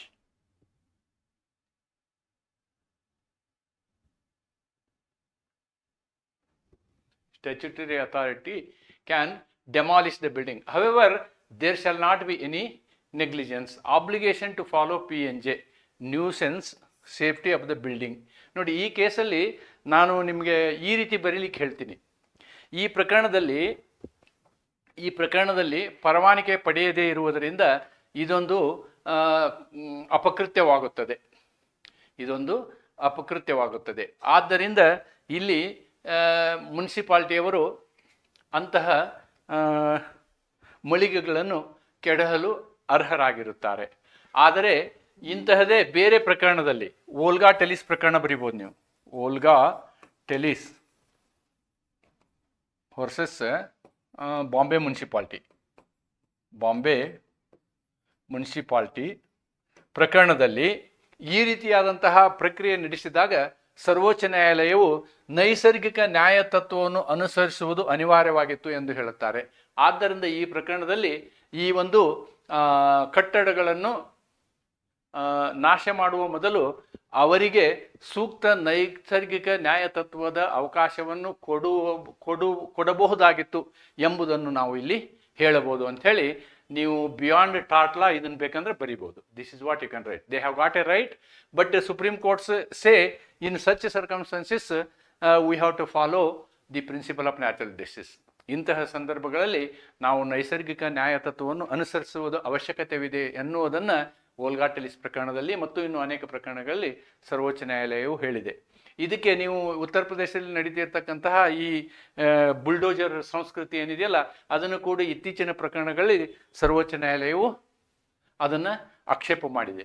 ಇಲ್ಲಿ ಯಾವ ಒಂದು ಬಿಲ್ಡಿಂಗೇ ಇರಲಿ, ಕಟ್ಟಡವೇ ಇರಲಿ, ಅದು ಅನಧಿಕೃತ ಆಗಿದ್ದಾಗ್ಯೂ ಕೂಡ ಅವರಿಗೆ ಸೂಕ್ತ ನೋಟಿಸನ್ನು ಜಾರಿ ಮಾಡಿ ಅವರ ಅಹವಾಲನ್ನು ಕೇಳಿ ನಂತರದಲ್ಲಿ ಅವುಗಳನ್ನು ಡೆಮಾಲಿಷ್ ಮಾಡುವುದು ಅವಶ್ಯಕವಾಗಿದೆ. ದಟ್ ಈಸ್ ವೆರಿ ಇಂಪಾರ್ಟೆಂಟ್ ಅನ್ನೋದನ್ನು ನೀವು ಇದರಲ್ಲಿ ಬರಿಬೋದು.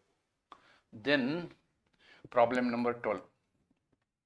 A main pipe was laid down by the company properly, but due to severe frost, the pipe got burst and water escaped from the pipe, caused damage to the plaintiff's property. ನೋಡಿ ಇಲ್ಲಿ ಏನಾಯಿತು ಅಂತಂದ್ರೆ, ಪ್ರತಿವಾದಿಯು ಜಲಕಾರ್ಯ ಮಂಡಳಿಯ ಸಮರ್ಪಕವಾಗಿ ನೀರಿನ ಪೂರೈಕೆಗಾಗಿ pipe ಲೈನನ್ನು ಅಳವಡಿಸಿತ್ತು. ಆದರೆ ಈ ಬಾರಿಯ ಅಪಾರವಾದ ಮಂಜಿನಿಂದ ಪೈಪಿನ ಒಳಗಡೆ ನೀರು ಹೆಪ್ಪುಗಟ್ಟಿ ಮಂಜುಗಡ್ಡೆಗಳಾಗಿ ಪೈಪ್ ಒಡೆಯಿತು. ಅದೇ ನಂತರ ನೀರಾಗಿ ವಾದಿಯ ಆಸ್ತಿಗೆ ಹಾನಿಯನ್ನುಂಟು ಮಾಡಿತು. ನೋಡಿ, ಈ ಫ್ರಾಸ್ಟಿಂಗ್ ಅಂದ್ರೆ ಏನಾಗುತ್ತೆ ಅಂತಂದ್ರೆ ಅದರದ್ದು ವಾಲ್ಯೂಮ್ ವೇರಿಯೇಷನ್ ಆಗುತ್ತೆ, ಪೈಪ್ ಕ್ರ್ಯಾಕ್ ಆಗುತ್ತೆ ಫ್ರಾಸ್ಟಿಂಗಲ್ಲಿ.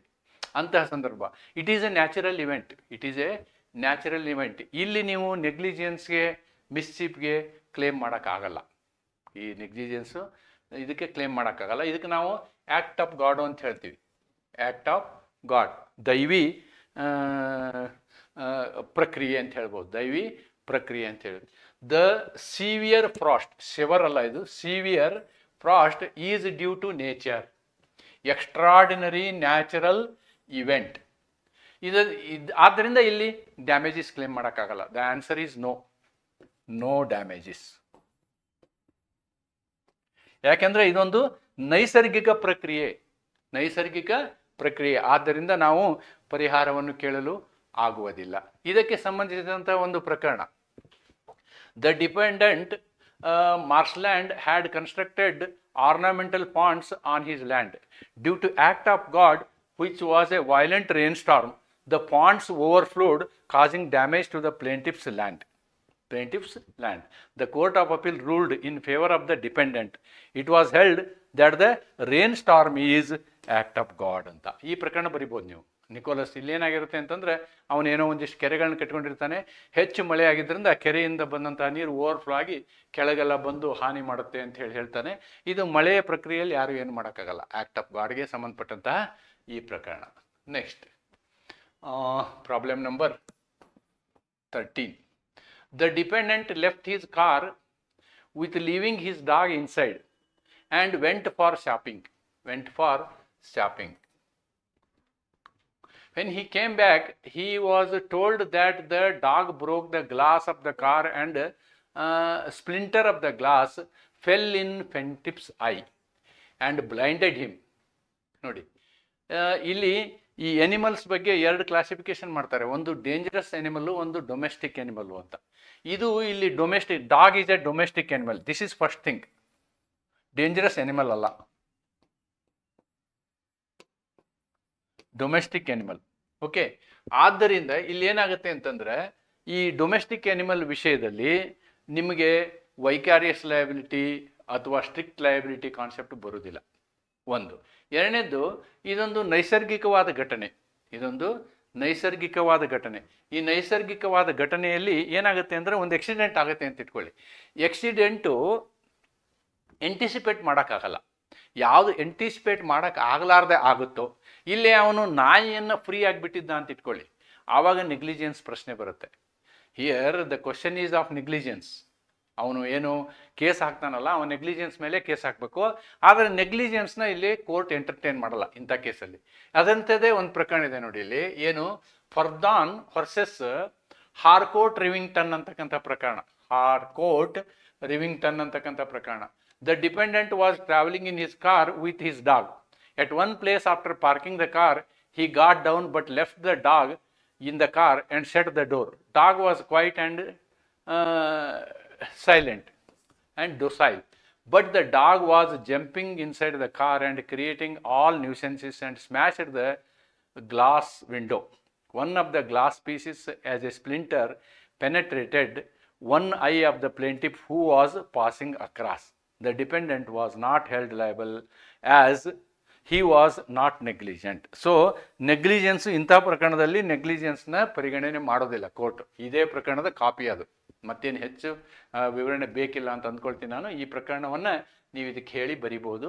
ಮತ್ತು theory is this, domestic animal ಮತ್ತು ನಡೆದಂಥ ಘಟನೆ ನೈಸರ್ಗಿಕ ಘಟನೆ ಅದು. ಅದನ್ನು ನಾವು ಏನು ನೆಗ್ಲಿಜೆನ್ಸು ಅಥವಾ ನಿರ್ಲಕ್ಷ್ಯದ ಅಡಿಯಲ್ಲಿ ಅದನ್ನು ತರಲಿಕ್ಕೆ ಆಗೋದಿಲ್ಲ. Next the 14th problem. The dependent was owner of a cinema house adjoining a public road. He put up a hoarding with wooden frame. You underline wooden frame. With wooden frame from the roof of his house projecting on the road. It fell upon the plaintiff and injured him. ಇಲ್ಲಿ ಒಂದು ಏನು owner of a cinema house ನೋಡಿ, ಇಲ್ಲಿ cinema house ಅಂದ್ಕೊಳ್ಳೇನೆ he is allowing public, he has to take more care. Duty to care ಅಂತಾರೆ ಅದಕ್ಕೆ, duty to take care. Extra care ತಗೋಬೇಕು ಇವರು. ಡ್ಯೂಟಿ ಟು ಟೇಕ್ ಕೇರ್, ಹೆಚ್ಚಿನ ಕಾಳಜಿ ವಹಿಸುವುದು, ಮತ್ತು ಅವನು ಹೋರ್ಡಿಂಗಿಗೆ ಏನು ಅಡ್ವರ್ಟೈಸ್ಮೆಂಟ್ ಮಾಡ್ಲಿಕ್ಕೆ ಹೋರ್ಡಿಂಗಿಗೆ ಏನು ಮಾಡಿದಾನೆ ಅವನು, ವುಡನ್ ಸ್ಟ್ಯಾಂಡ್ ಮಾಡಿದ್ದಾನೆ. ವುಡನ್ ಸ್ಟ್ಯಾಂಡ್, ಕಟ್ಟಿಗೆ ಸ್ಟ್ಯಾಂಡ್ ಮಾಡಿದ್ದಾನೆ. ಕಟ್ಟಿಗೆ ಸ್ಟ್ಯಾಂಡ್ ಗಟ್ಟಿ ಇರೋದಿಲ್ಲ. So this both conditions amount to negligence. ಇದು ನಿರ್ಲಕ್ಷ್ಯಕ್ಕೆ ಕಾರಣವಾಗುತ್ತೆ ಅಂತಕ್ಕಂಥದ್ದನ್ನು ನಾವಿಲ್ಲಿ ನೋಡ್ಬೋದು. ಅದೇ ನೋಡಿ, ರೆಸ್ ಈಸ್ಪಾ ಲೊಕೇಟರ್ ಅಂತ ಹೇಳ್ತಾರೆ. Things speak for itself. ಇಲ್ಲಿ wooden, this itself is speaking. Wooden frame itself is speaking. Things speak for itself. ನಾನು ನನ್ನ ಹಿಂದಿನ ಕ್ಲಾಸಲ್ಲಿ ಇದ್ರ ಬಗ್ಗೆ ಸಂಕ್ಷಿಪ್ತವಾಗಿ ಹೇಳಿದ್ದೀನಿ. ರೆಸ್ ಈಪ್ಸಾ ಲೊಕೇಟರ್ ಅಂದರೆ things speak for itself. The hoarding was with a wooden frame. ಅಂಥದ್ದೇ ಒಂದು ಪ್ರಕರಣ. Municipal Corporation of Delhi versus Subhagwanti ಅಂತಕ್ಕಂಥ ಪ್ರಕರಣ. ಏನಿದು, Supreme Court of India case that delt with the collapse of A clock tower. The collapse killed 3 people. ಬಾಂಬೆನಲ್ಲಿ ಮೊನ್ನೆ 9 ಜನ ಸತ್ತಿದ್ದಾರೆ ಈ ಹೋಲ್ಡಿಂಗಲ್ಲಿ ಹೋದ ವರ್ಷ. And the heirs of the victims filed a lawsuit against the municipal corporation.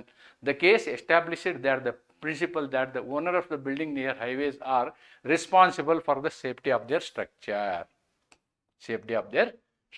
Here the municipality was liable here. Next. Liable bere, libel bere. Okay.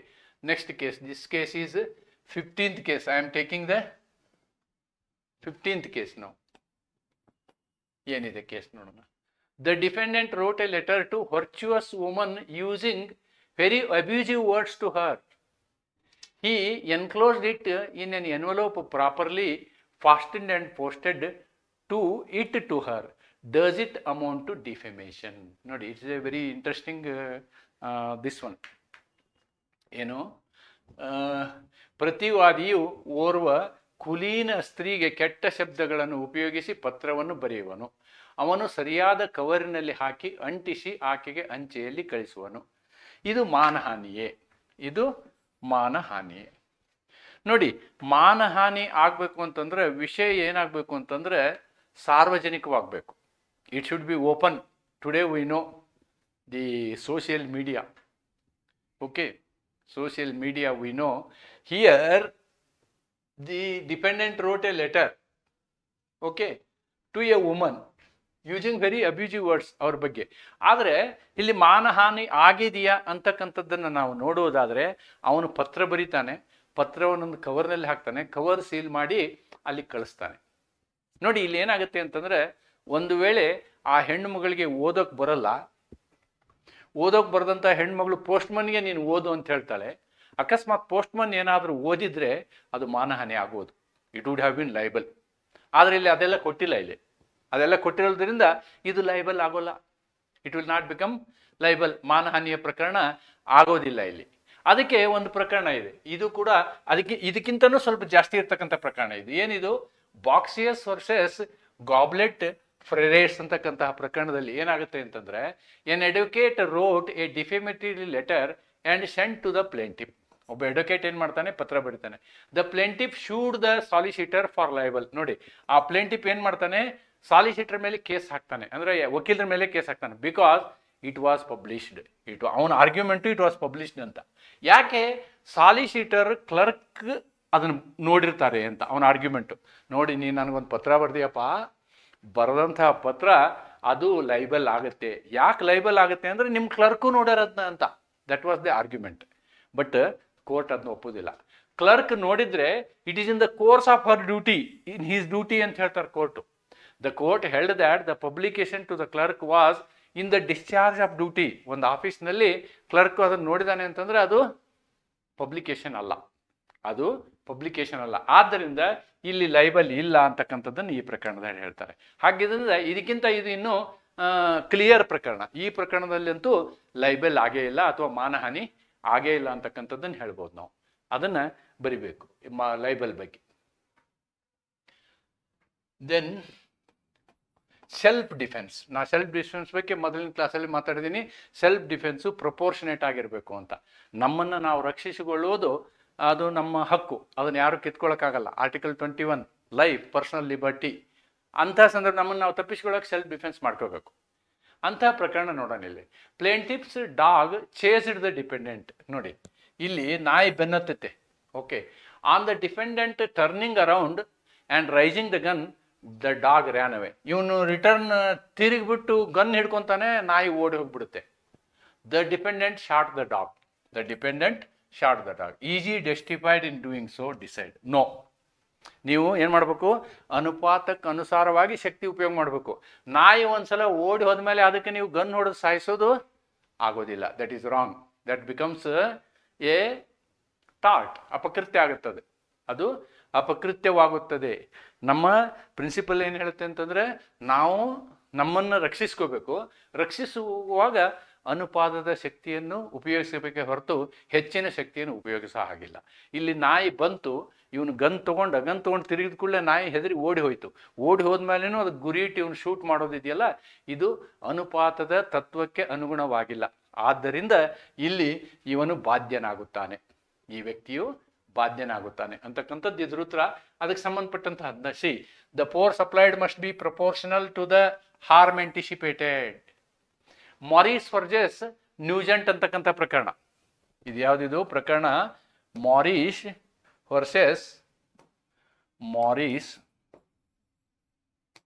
Versus ನ್ಯೂಜೆಂಟ್. ನ್ಯೂಜೆಂಟ್ ಅಂತಕ್ಕಂಥ ಪ್ರಕರಣನ copy ಮಾಡ್ರಿ ಇಲ್ಲಿ. Defendant shot plaintiff's dog that was running away after biting. The court held that defendant was not justified as the dog wasn't attacking at that time.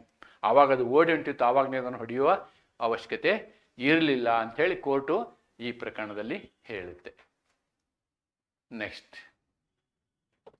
17 talks about negligence. A fails to save a drowning child.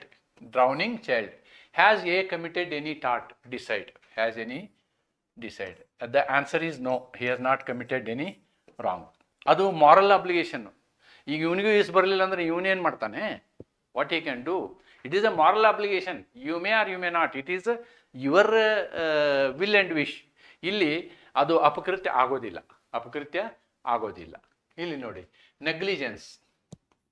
For a bystander there is typically no general legal obligation to rescue. ಇದು legal obligation ಅಲ್ಲ, ಆದ್ದರಿಂದ tort ಅಲ್ಲ. That's it.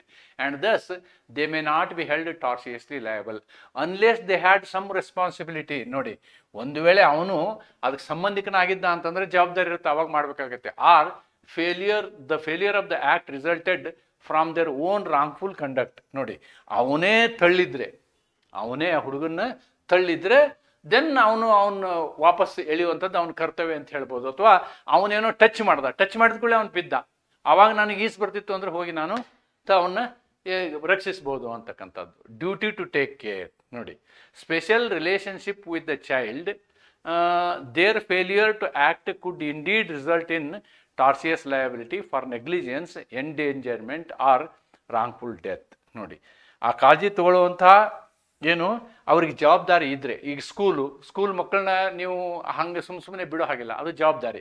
ಅಂಥ ಸಂದರ್ಭವನ್ನು ಹೊರತುಪಡಿಸಿ ಈ ಪ್ರಕರಣದಲ್ಲಿ ಆ ರೀತಿಯಾದಂತಹ ಜವಾಬ್ದಾರಿ ತಗೊಳ್ಳೋದು ಆಗೋದಿಲ್ಲ.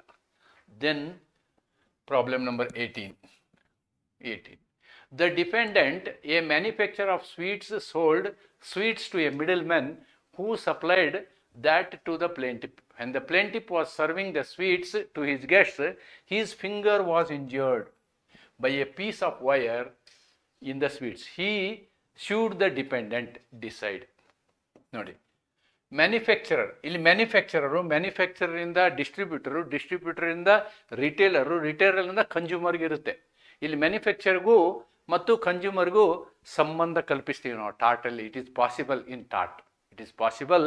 ಇನ್ tort because of 2-3 liabilities. The liabilities of the manufacture. ನೋಡಿ, ಒಬ್ಬ ವಸ್ತುವನ್ನು ತಯಾರು ಮಾಡುವಂಥವನಿಗೆ ಜವಾಬ್ದಾರಿಗಳಿದೆ. ನಮ್ಮ ಟಾರ್ಟ್ ಲಾನಲ್ಲಿಯೂ ಅದು ಪ್ರಾವಿಷನ್ ಇದೆ. ಅದಕ್ಕೆ ಉದಾಹರಣೆ ಅಂತಂದರೆ negligence, strict liability and breach of warranty, ಇವೆಲ್ಲ ಬರ್ತವೆ. Breach of warranty. ಇಲ್ಲಿ ನೀವೇನು ಮಾಡೋದು, ಫೇಮಸ್ ಕೇಸ್ ಬರಿಬೋದು. ಅದು ಡೊನಾಗ್ ವರ್ಸಸ್ ಸ್ಟೀವನ್ಸನ್ ಪ್ರಕರಣ ಇದೆಯಲ್ವಾ, ಆ ಪ್ರಕರಣವನ್ನು ಬರಿಬೋದು. ಜಿಂಜರ್ ಬೀರ್ ಕೇಸ್ ಅಂತೀವಿ ನಾವು ಇದಕ್ಕೆ. ಈಗ ಇನ್ನೊಂದು ಹೆಸರು ಏನಂದ್ರೆ ಜಿಂಜರ್ ಬೀರ್ ಪ್ರಕರಣ. ಈ ಜಿಂಜರ್ ಬೀರ್ ಪ್ರಕರಣ ಮೋಸ್ಟ್ಲಿ ನಿಮ್ಗೆ ಗೊತ್ತಿದೆ ಅಂದ್ಕೊಳ್ತೀನಿ. ಈ ಪ್ರಕರಣವನ್ನು ನೀವು ಸೈಟೇಷನ್ ಮಾಡಿ ಈ ಪ್ರಾಬ್ಲಮ್ಗೆ ಉತ್ತರ ಬರಿಬೋದು. ಒಂದು, ಮ್ಯಾನುಫ್ಯಾಕ್ಚರರು ತನ್ನ ಮ್ಯಾನುಫ್ಯಾಕ್ಚರ್ ಮಾಡಬೇಕಾದ್ರೆ ಎಲ್ಲ ರೀತಿಯಾದಂತಹ ಅವರು ಏನು ಮಾಡಬೇಕು, ಕಾಳಜಿಯನ್ನು ತೆಗೆದುಕೊಂಡು ಮಾಡಬೇಕು. ಈ ರೀತಿಯಾದಂತಹ ಸಮಸ್ಯೆಗಳು ಆಗಕೂಡದು. ಸಮಸ್ಯೆ ಇಂಜುರಿ ಆಗುತ್ತೆ ಅಂತ ಆದರೆ ಮ್ಯಾನುಫ್ಯಾಕ್ಚರ್ ಈಸ್ ರೆಸ್ಪಾನ್ಸಿಬಲ್ ಅಂತಕ್ಕಂಥದ್ದು, that is a very important thing we have to remember. ಅದು ನೆನ್ಪಿಟ್ಕೋಬೇಕು. ಇಲ್ಲಿ ಅವರ ನಿರ್ಲಕ್ಷ್ಯವನ್ನು ನಾವು ಗಮನಿಸ್ತೀವಿ. Okay, in a landmark case law in which a woman, Mrs. Donagmore, successfully sued a ginger beer manufacturer, Mr. Stevenson, after finding a decomposed snail in the bottle. ಏನು ಅಮ್ಮ beer ಕುಡಿದ್ಲಲ್ವಾ, ಆ ಬಿಯರ್ ಒಳಗೆ ಒಂದು ಸ್ನೇಲ್ ಸತ್ತು ಹೋಗಿತ್ತು, ಕೊಳೆತ snail ಇತ್ತು. ಅದನ್ನು ಆಮೇಲೆ ನೋಡಿದ ಮೇಲೆ ಆಕೆಗೆ ಸಮಸ್ಯೆ ಆಗುತ್ತೆ, ಹೆಲ್ತ್ ಪ್ರಾಬ್ಲಮ್ ಆಗುತ್ತೆ. Establishing the principle that manufacture owes a duty of care, duty to take care ಅಂತ ಹೇಳಿದ್ನಲ್ಲ ನಾನು, ಕಾಳಜಿ ತೆಗೆದುಕೊಳ್ಳುವಂಥದ್ದು. To the ultimate consumer of their product, even without a direct contractual, ಇಲ್ಲಿ ಡೈರೆಕ್ಟ್ ಕಾಂಟ್ರಾಕ್ಟ್ ಇಲ್ಲ ಅಂದಾಗೂ ಕೂಡ relationship. Thus, laying the foundation for modern negligence law, it's often referred to as ginger beer case, expansion of negligence law ಅಂತ ಹೇಳ್ಬೋದು. ಇದನ್ನು ಈ ginger ಬೇರ್ ಕೇಸ್ನ ಈ ಪ್ರಕರಣದಲ್ಲಿ ನೀವು ಬರಿಬೋದು ಅಂತಕ್ಕಂಥದ್ದನ್ನು ನಾನಿಲ್ಲಿ ನಿಮ್ಗೆ ಹೇಳಲಿಕ್ಕೆ ಇಷ್ಟಪಡ್ತೀನಿ. ನೆಕ್ಸ್ಟ್ 19ನೇ ಕೇಸ್, 19th case ಏನಿದು? Rajni and Ravi were customers in a shop in which glass in the sky fell on Ravi and injured him. Rajni, in trying to save her husband, sprained her leg as to bring about a major surgery. ನೋಡಿ, ಇಲ್ಲಿ ಅದನ್ನು ತಪ್ಪಿಸ್ಕೊಳ್ಳೋಕೆ ಹೋಗಿ ಹೆಂಡ್ತಿನೂ ಕಷ್ಟ ಆಗುತ್ತೆ, ಅವನಿಗೂ ಕಷ್ಟ ಆಗುತ್ತೆ. ಅಂದರೆ ಇಲ್ಲಿ ಎಲ್ಲಿ ಪಬ್ಲಿಕ್ ಬರ್ತಾರೋ ಅಲ್ಲಿ duty to take care is very important. ನಮ್ಮ ಕರ್ತವ್ಯ ಆಗುತ್ತೆ ಹೆಚ್ಚಿನ ಕಾಳಜಿಯನ್ನು ನಾವು ವಹಿಸುವಂಥದ್ದು. ಮೇಲಿನಿಂದ ಹಂಗೆ ಬೀಳುವಾಗೆ ಇಟ್ಟು ಅವನ ಅಂಗಡಿಯನ್ನು ಓಪನ್ ಮಾಡ್ಕೊಂಡಿದ್ದ ಅಂದ್ರೆ ಅದು ಅವನ ತಪ್ಪು ಅಂತಕ್ಕಂಥದ್ದನ್ನು ನಾವಿಲ್ಲಿ ನೋಡ್ಬೋದು. ಓಕೆ, ಇದರಲ್ಲಿ ನಾನು 2 ಪ್ರಕರಣಗಳನ್ನು ಬರೆದಿದ್ದೀನಿ. ಇದು ಪ್ರಕರಣ ನೋಡ್ರಿ, ಇದು Indermaur versus Dames owned a sugar refinery. The sugar refinery housed a gas pipeline. The company that installed the gas appliance sent its employee Indermere to check it. While on the premises, Indermere fell down sugar shaft and was seriously injured. ನೋಡಿ, dependent was liable. ಯಾಕೆ ಅಂತಂದರೆ ಅವನ ಮೇಲೆ ಹೆಚ್ಚು ಕೆಲಸ ಮಾಡಬೇಕಾದ್ರೆ ಅವ್ನು ಬೀಳಲಾರ್ದಂಗೆ ನೋಡ್ಕೊಳ್ಳುವ ಜವಾಬ್ದಾರಿ ಆ ಓನರ್ದಿರುತ್ತೆ. That is duty to take care, ಹೆಚ್ಚಿನ ಕಾಳಜಿಯನ್ನು ವಹಿಸುವಂಥದ್ದು. ಅವ್ನು ಕೆಲಸ ಮಾಡಬೇಕಾದ್ರೆ ಅವ್ನಿಗೆ ಏನು ಮಾಡ್ಬೋದು, ಸೇಫ್ಟಿ ಬೆಲ್ಟ್ ಹಾಕಿ ಹಗ್ಗ ಕಟ್ಟಿ ಕೆಲಸ ಮಾಡಿಸ್ಬೋದಿತ್ತು. ಅದನ್ನು ಮಾಡಿಲ್ಲದೆ ಇರೋದ್ರಿಂದ he was liable. Then Brandon versus Osborne, ಈ ಪ್ರಕರಣ ನೋಡಿ. ಈ ಪ್ರಕರಣ ಏನು ಅಂತಂದರೆ ಇದು ವಾಲಂಟೆ ನಾನ್ ಫಿಟ್ ಇಂಜುರಿಯಾ. ಇದು ಅಷ್ಟೇ ಇಂಪಾರ್ಟೆಂಟ್. ವಾಲಂಟೆ ನಾನ್ ಫಿಟ್ ಇಂಜುರಿಯಾ ಏನಾಗುತ್ತೆ ಅಂತಂದರೆ ಇಂತಹ ಪ್ರಕರಣದಲ್ಲಿ ಅದು ಅಪ್ಲೈ ಆಗೋದಿಲ್ಲ ಅಂತ. ನಾನೇ ರಿಸ್ಕ್ ತಗೋತೀನಿ ಅಂತ ಹೋಗಿದ್ರೆ ಅದು ಅನ್ವಯ ಆಗೋದಿಲ್ಲ. ಈ ಪ್ರಕರಣದಲ್ಲಿ ಏನು ಮಾಡ್ತಾರೆ, ಇಂತಹ ಪ್ರಕರಣದಲ್ಲಿ ಫ್ಯಾಕ್ಟ್ರಿ ಓನರು ಇಲ್ಲ ಇಲ್ಲ ಅವನೇ ರಿಸ್ಕ್ ತೊಗೊಂಡು ಆಕೆನ ಎಳ್ಯಾಕೆ ಹೋದ, ಅದಕ್ಕೆ ಅವನ ಕಾಲು ಅವನಿಗೆ ಸ್ಪ್ರೇನ್ ಆಗಿದೆ ಅಂತ ಹೇಳಿ ಡಿಫೆಂಡ್ ಮಾಡ್ತಾರೆ. But that is not the correct defence in case of public places ಅಂತ ನೋಡಿ. In Broaden versus Osman, in this case, wife suffered injuries in order to save her husband from being injured by the broken piece of glass from the light in the shop. Same prakarana. The court held that her act was reasonable. Her act was reasonable and entitled to recover damages. And the house said that here in your case, voluntary non-fit injuria is not applicable ಅಂತ ಹೇಳ್ತು. Actually ಇಲ್ಲಿ ಫ್ಯಾಕ್ಟ್ರಿನವ್ರು ಏನು ಮಾಡಿದ್ರು ಅಂದರೆ, they took the stand of voluntary non fit ಇಂಜಿರಿಯಾ.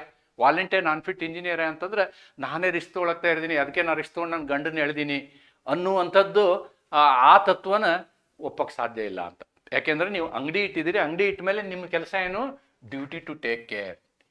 Your job is to ensure that proper care is taken. Duty to take care ಇದೆಯಲ್ಲ, this is very important. But ಬೇರೆ ಪ್ರಕರಣದಲ್ಲಿ ಈಗ ಯಾವುದೋ ಒಂದು ರೇಸ್ ನೋಡಕ್ಕೆ ಹೋಗ್ತೀವಿ, ಅಲ್ಲಿ ಇದು ಅಪ್ಲೈ ಆಗುತ್ತೆ. ಏನು, ವಾಲಂಟರಿ ನಾನ್-ಫಿಟ್ ಇಂಜುರಿಯಾ. ಹೋಗ್ಬಿಟ್ಟು ನಾನೇ ಮುಂದೆ ಕೂರ್ತೀನಿ, ಪರವಾಗಿಲ್ಲ, ಕಾರ್ ನನ್ನ ಮೇಲೆ ಬಂದು ಬೀಳಲಿ ಅಂತ ಹೇಳಿ, that is voluntary fit injuria. But ಈ ಥರದ ಪ್ರಕರಣದಲ್ಲಿ ವಾಲಂಟರಿ ನಾನ್-ಫಿಟ್ ಇಂಜಿನಿಯರ್ ಬರಲ್ಲ ಅಂತ ಹೇಳಿ ಹೇಳ್ತಾರೆ. Then 20, case number 20. ಏನು ಪ್ರಕರಣ, Raghu and Sharma's dogs were fighting. The Sharma was beating them in order to separate them, and Raghu was looking on Sharma raising the stick over his shoulder in order to strike the dogs. Accidentally, it hit Raghu in the eye. Can Raghu speak? ನೋಡಿ, here the word accidentally you mark. ಅಲ್ಲಿ ಅವನ ಉದ್ದೇಶ ಏನಾಗಿತ್ತು ಅಂತಂದ್ರೆ ನಾಯಿನ ಹೊಡೆಯೋದಾಗಿತ್ತು. ನಾಯಿನ ಹೊಡಿಯೋಕ್ಕೆ ಹೋಗ್ತಾ ಇದ್ದ, ಅವ್ನು ನಾಯಿನ ಹೊಡಿತಾ ಇದ್ದ, ಜೋರು ಎತ್ತಿದ. ಹಿಂಗೆ ಎತ್ತಿದಾಗ ಹಿಂದೇನಾಯಿತು, ಇನ್ನೊಬ್ಬನ ಕಣ್ಣಿಗೆ ಬಿಡಿತು. This was an accident. ಇಲ್ಲಿ ನಾವು ನೆಗ್ಲಿಜೆನ್ಸ್ನ ಹೇಳೋಕ್ಕಾಗಲ್ಲ, ಯಾಕಂದ್ರೆ ಇಲ್ಲಿ ನಾಯಿ ಹೊಡೆದಾಡೋದು ಅವನಿಗೆ ಮುಖ್ಯ ಆಗಿರುತ್ತೆ. ಇಲ್ಲಿ ಆ್ಯಕ್ಚುಲಿ ನೆಗ್ಲಿಜೆನ್ಸ್ ಯಾರ್ದು ಗೊತ್ತಾ, ಅವ್ನು ಹಿಂದೆ ನಿಂತವನು. ನೆಗ್ಲಿಜೆನ್ಸು ಹಿಂದೆ ನಿಂತವನು, ಅವನು ತನ್ನ ಕಣ್ಣಿಗೆ ಹೊಡಿಸ್ಕೊಂಡು ಡ್ಯಾಮೇಜ್ ಕೇಳೋಕ್ಕಾಗೋದಿಲ್ಲ ಅಂತಕ್ಕಂಥದ್ದು ಈ ಒಂದು ತತ್ವ ಇದರಲ್ಲಿ. ಇಲ್ಲಿ ನೋಡಿ, inevitable accident exclusion to tort of negligence. ಕೆಲವೊಂದು ಸಂದರ್ಭದಲ್ಲಿ ನೆಗ್ಲಿಜೆನ್ಸಿನ ಅಪವಾದಗಳನ್ನು ನಾವು ನೋಡ್ತೀವಿ. ಈ ಪ್ರಕರಣ ಅದಕ್ಕೆ ಸರಿಯಾದ ಪ್ರಕರಣ. ಇಲ್ಲಿ he is not liable,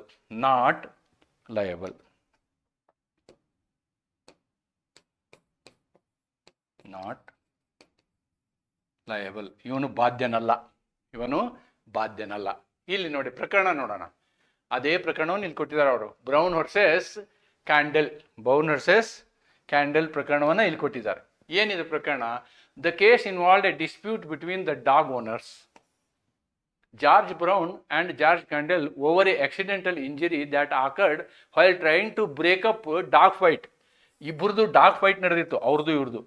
The case established that the proof of negligence is required to hold someone liable for injuries caused by unintentional act.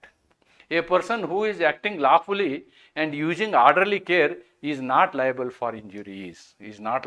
for injuries. ಈ ಪ್ರಕರಣದಲ್ಲಿ ನೋಡಿ, ಇಲ್ಲೇನಾಯ್ತು ಅಂತಂದ್ರೆ ಅವನು ಲಾಫುಲಿ ಮಾಡ್ತಾ ಇರ್ತಾನೆ. ಇದೇ ಸೇಮ್ ಕೇಸ್ನ ನಾವು ಅಲ್ಲಿ ಕೊಟ್ಟಿದ್ದಾರೆ. ಅದೇ ಕೇಸ್ನ ನೀವು ಈ ಕೇಸ್ ನೆನ್ಪಿಟ್ಕೊಂಡು ಇದನ್ನ ಎಕ್ಸಾಂಪಲ್ ಬರೆದ್ರೆ full marks for you. Otherwise you have to write this theory of accident you have to write. Then problem number 21, battery and assault. Let us see what is battery and assault. Plaintiff bought a ticket for unreserved seat in the defendant's theater and was watching the movie. He was forcibly removed from there before the movie was over under the mistaken impression that he had not paid for it. He seeks compensation. ನೋಡಿ, ಇಲ್ಲಿ ಅವನು ticket ತಗೊಂಡಿಲ್ಲ ಅನ್ನೋದನ್ನ ನೀವು ticket ತಗೋಂತ force ಮಾಡಬೇಕು ಹೊರತು ಅವನ್ನ ತಳ್ಳೋ ಹಾಗಿಲ್ಲ. He cannot be taken out ಅಂತಕ್ಕಂಥದ್ದು ಇಲ್ಲಿ ಪ್ರಿನ್ಸಿಪಲ್. ಅಸಾಲ್ಟ್ ಆ್ಯಂಡ್ ಬ್ಯಾಟ್ರಿ, ಅವನ್ನ ತೆಗೆದುಕೊಂಡು ಹೋಗಿರೋದು ಇಟ್ ಅಮೌಂಟ್ಸ್ ಟು, ಅವನ್ನ ಅಲ್ಲಿಂದ ಮೂವ್ ಮಾಡಿಸಿರೋದು ಇಟ್ ಅಮೌಂಟ್ಸ್ ಟು ಬ್ಯಾಟರಿ ಅಂತಕ್ಕಂಥದ್ದು. ಈ ಪ್ರಕರಣ ನೋಡೋಣ. Hurst and Picture Theatres Limited. It is a case that considered the legality of ejecting a ticketed movie goer. a ticketed moviegoer.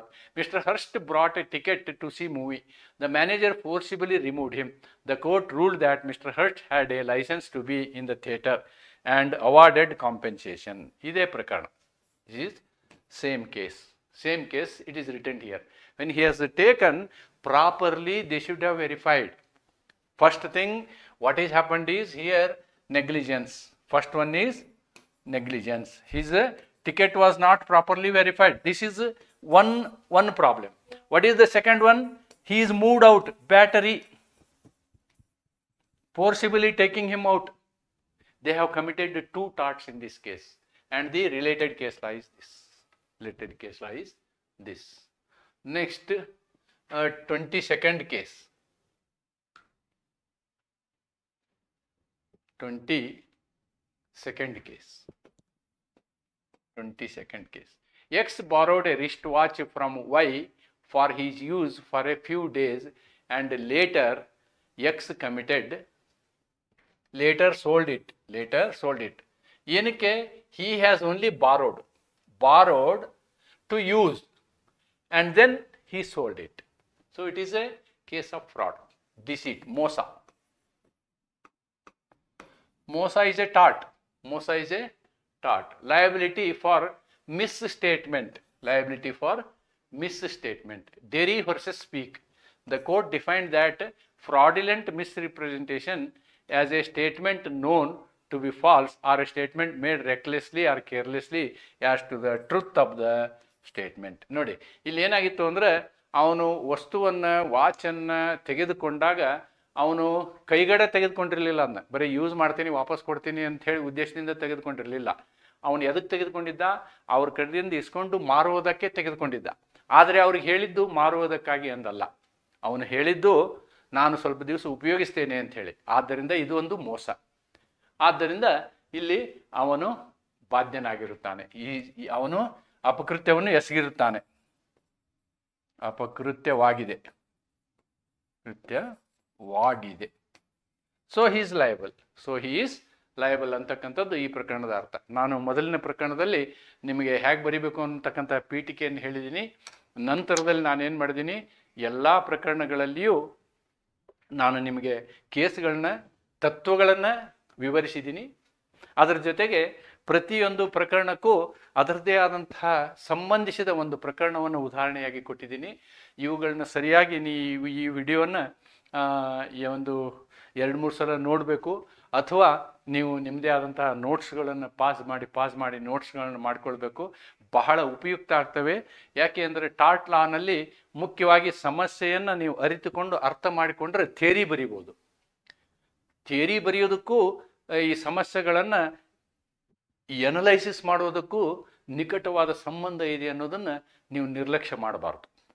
ದಯವಿಟ್ಟು ನನ್ನ ಕಳಕಳಿಯ ವಿನಂತಿ ಏನಂತಂದರೆ, ಈ ವಿಡಿಯೋನ ನೀವು ಸರಿಯಾಗಿ ಬಹಳ ಗಮನಿಸಿ, ಪ್ರತಿಯೊಂದು ಪ್ರಕರಣಗಳನ್ನು ಬಹಳ ರೀತಿಯಲ್ಲಿ ಗಮನಿಸಿ ನಿಮ್ಮದೇ ಆದಂತಹ ಟಿಪ್ಪಣಿಗಳನ್ನು ಮಾಡಿಕೊಂಡು ನಂತರ ನೀವು ಪಾಠವನ್ನು ಓದಿದಾಗ ಪ್ರತಿಯೊಂದು ಪ್ರಕರಣಗಳು ನಿಮಗೆ ನೆನಪಾಗ್ತವೆ ಮತ್ತು ಪ್ರತಿಯೊಂದು ತತ್ವದ ಮೇಲೇನೂ ಸಮಸ್ಯೆಗಳನ್ನು ನಾವು ಮಾಡಿದ್ದೀವಿ ಅಂತಕ್ಕಂಥದ್ದನ್ನು ಹೇಳ್ತಾ, ಇಲ್ಲಿ ಉಳಿದಂತಹ ಇವನ್ನು ನನ್ನ ಮೊದಲಿನ ವಿಡಿಯೋದಲ್ಲಿ ನಾನು ನಿಮಗೆ ಓವರ್ವ್ಯೂ ಮಾಡಿದ್ದೀನಿ.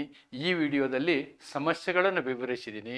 ಇಷ್ಟು ಹೇಳ್ತಾ ನಾನು ಇನ್ನು ಮುಂದಿನ ಯಾವುದೇ ವಿಡಿಯೋನ ಈ ಒಂದು ಪರೀಕ್ಷೆಯ ಸಮಯದಲ್ಲಿ ನನಗೆ ಏನು ವಾಸ್ತವವಾಗಿ ಮತ್ತೆ ಯಾವುದೇ ವಿಡಿಯೋಗಳನ್ನು ಹಾಕಲಿಕ್ಕೆ ಸಾಧ್ಯ ಇಲ್ಲ. ನನ್ನ ಜವಾಬ್ದಾರಿ ಇದೆ.